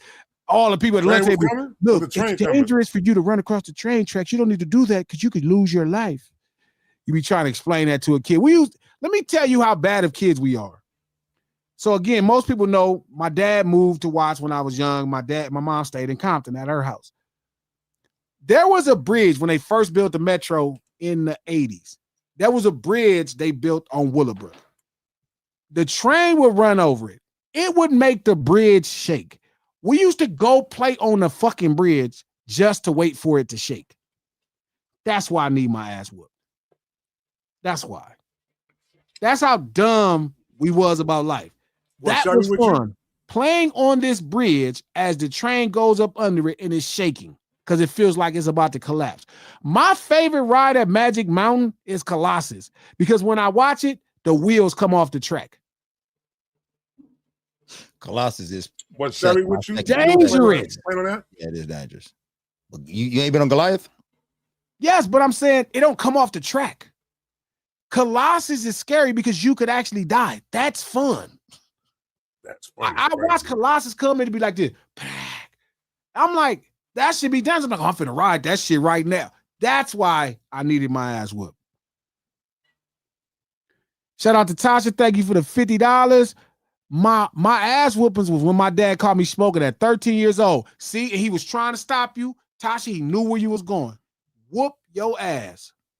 Shout out to Big Mr. Tasha. Shout out to Mr. Tasha. Oh, I remember you said to take care of him. God willing, he's still feeling good. Shout out to him, but he was right. He was bad. Shout out to Baseline. Thank you for the $2. Coach gets PTSD when G throws up the C. Just kidding, Coach. That shit was hilarious, actually, Baseline. Tamia, thank you for the $5. My granny poured a 2-barrel shotgun. What? My granny poured a double-barrel shotgun on me. I got some act right and some understanding. Listen, I'm not with this old fake these kids is good. These kids is fucked up, and then you stuck raising them. Now, there is some fucked up adults, a ton of them. But some of y'all kids, we was bad. It wasn't a super chat, but somebody said they all at 21 years old. That's not a whipping no more. At 21, that shit don't even hurt. That was they fucked you up. Yes. Shout out to Tom G. Thank you for the $5. I took a butcher knife to school in the 3rd grade, and that's when I learned my mama was not to be played with. As a teacher, I felt her embarrassment. That's an ass whooping. Why the hell would you take a butcher knife to school, bruh? He's getting bullied. Why would you take a butcher knife? You gonna kill him? Whoop them. 3rd grade is crazy. Shout out to Black Hummingbird. Thank you for the $10. In the 80s, report cards were issued on carbon paper. I used Aquanet hairspray to erase the F grades on that report card. I used my typewriter to input the correct grades, restricted. Oh, you was there. You was there. Hey, I should have done that for that C. I didn't know. Yeah. I always got good grades. I didn't know how to hack the system. That's funny. I gave that shit up. It was on that carbon paper. Shout out to Unc Ditto. Thank you for the $10. That sleeping beating was bad. Whack, you don't know where you at. Did fall out wherever it lands.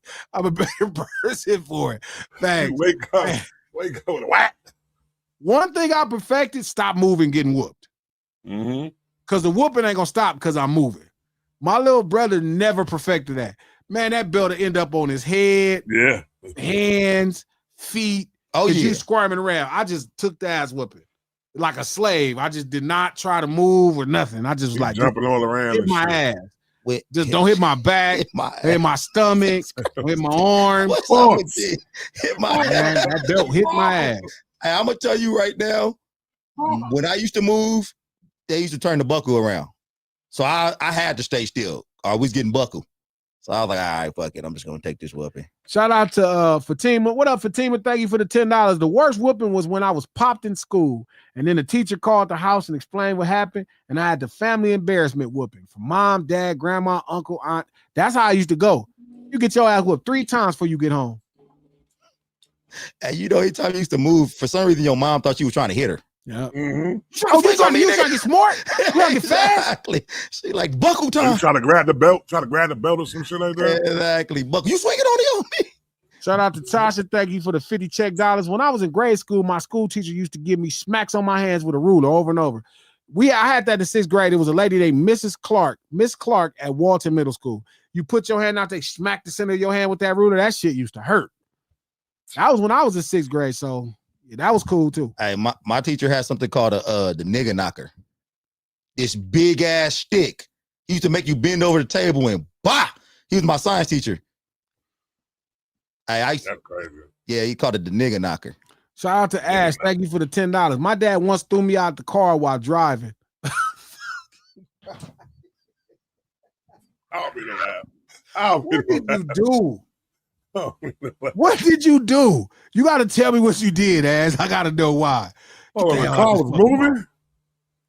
Shout out to Fatima. Thank you for the $2. Definitely more fearful of dad and grandma. And my dad is a different fear.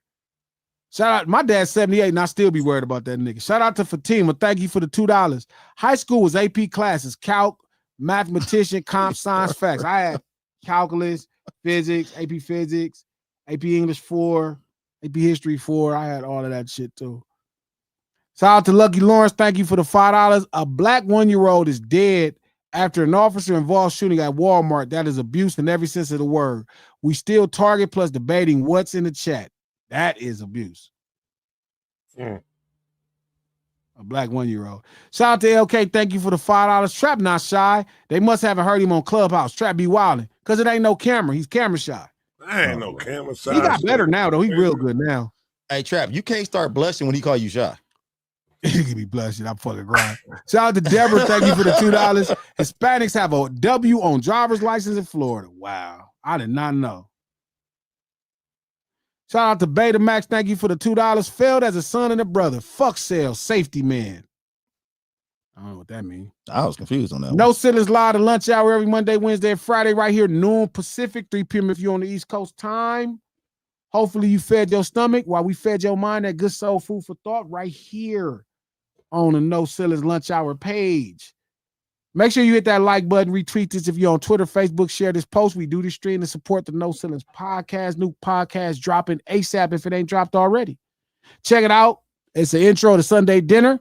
We can have this conversation. You could bring a Latino friend. I need to know when the fuck they cut that deal behind our back to sign up for whiteness. How can but we back Friday. Make sure I see y'all here. Go listen to the No Ceilings Podcast or Apple Podcasts, iHeart Podcasts, anywhere you get your podcast from. No Ceilings Podcast, executive produced by Charlamagne the God, the Black Effect Podcast Network, and iHeart, and our sponsors, Trap. Meals by Manny.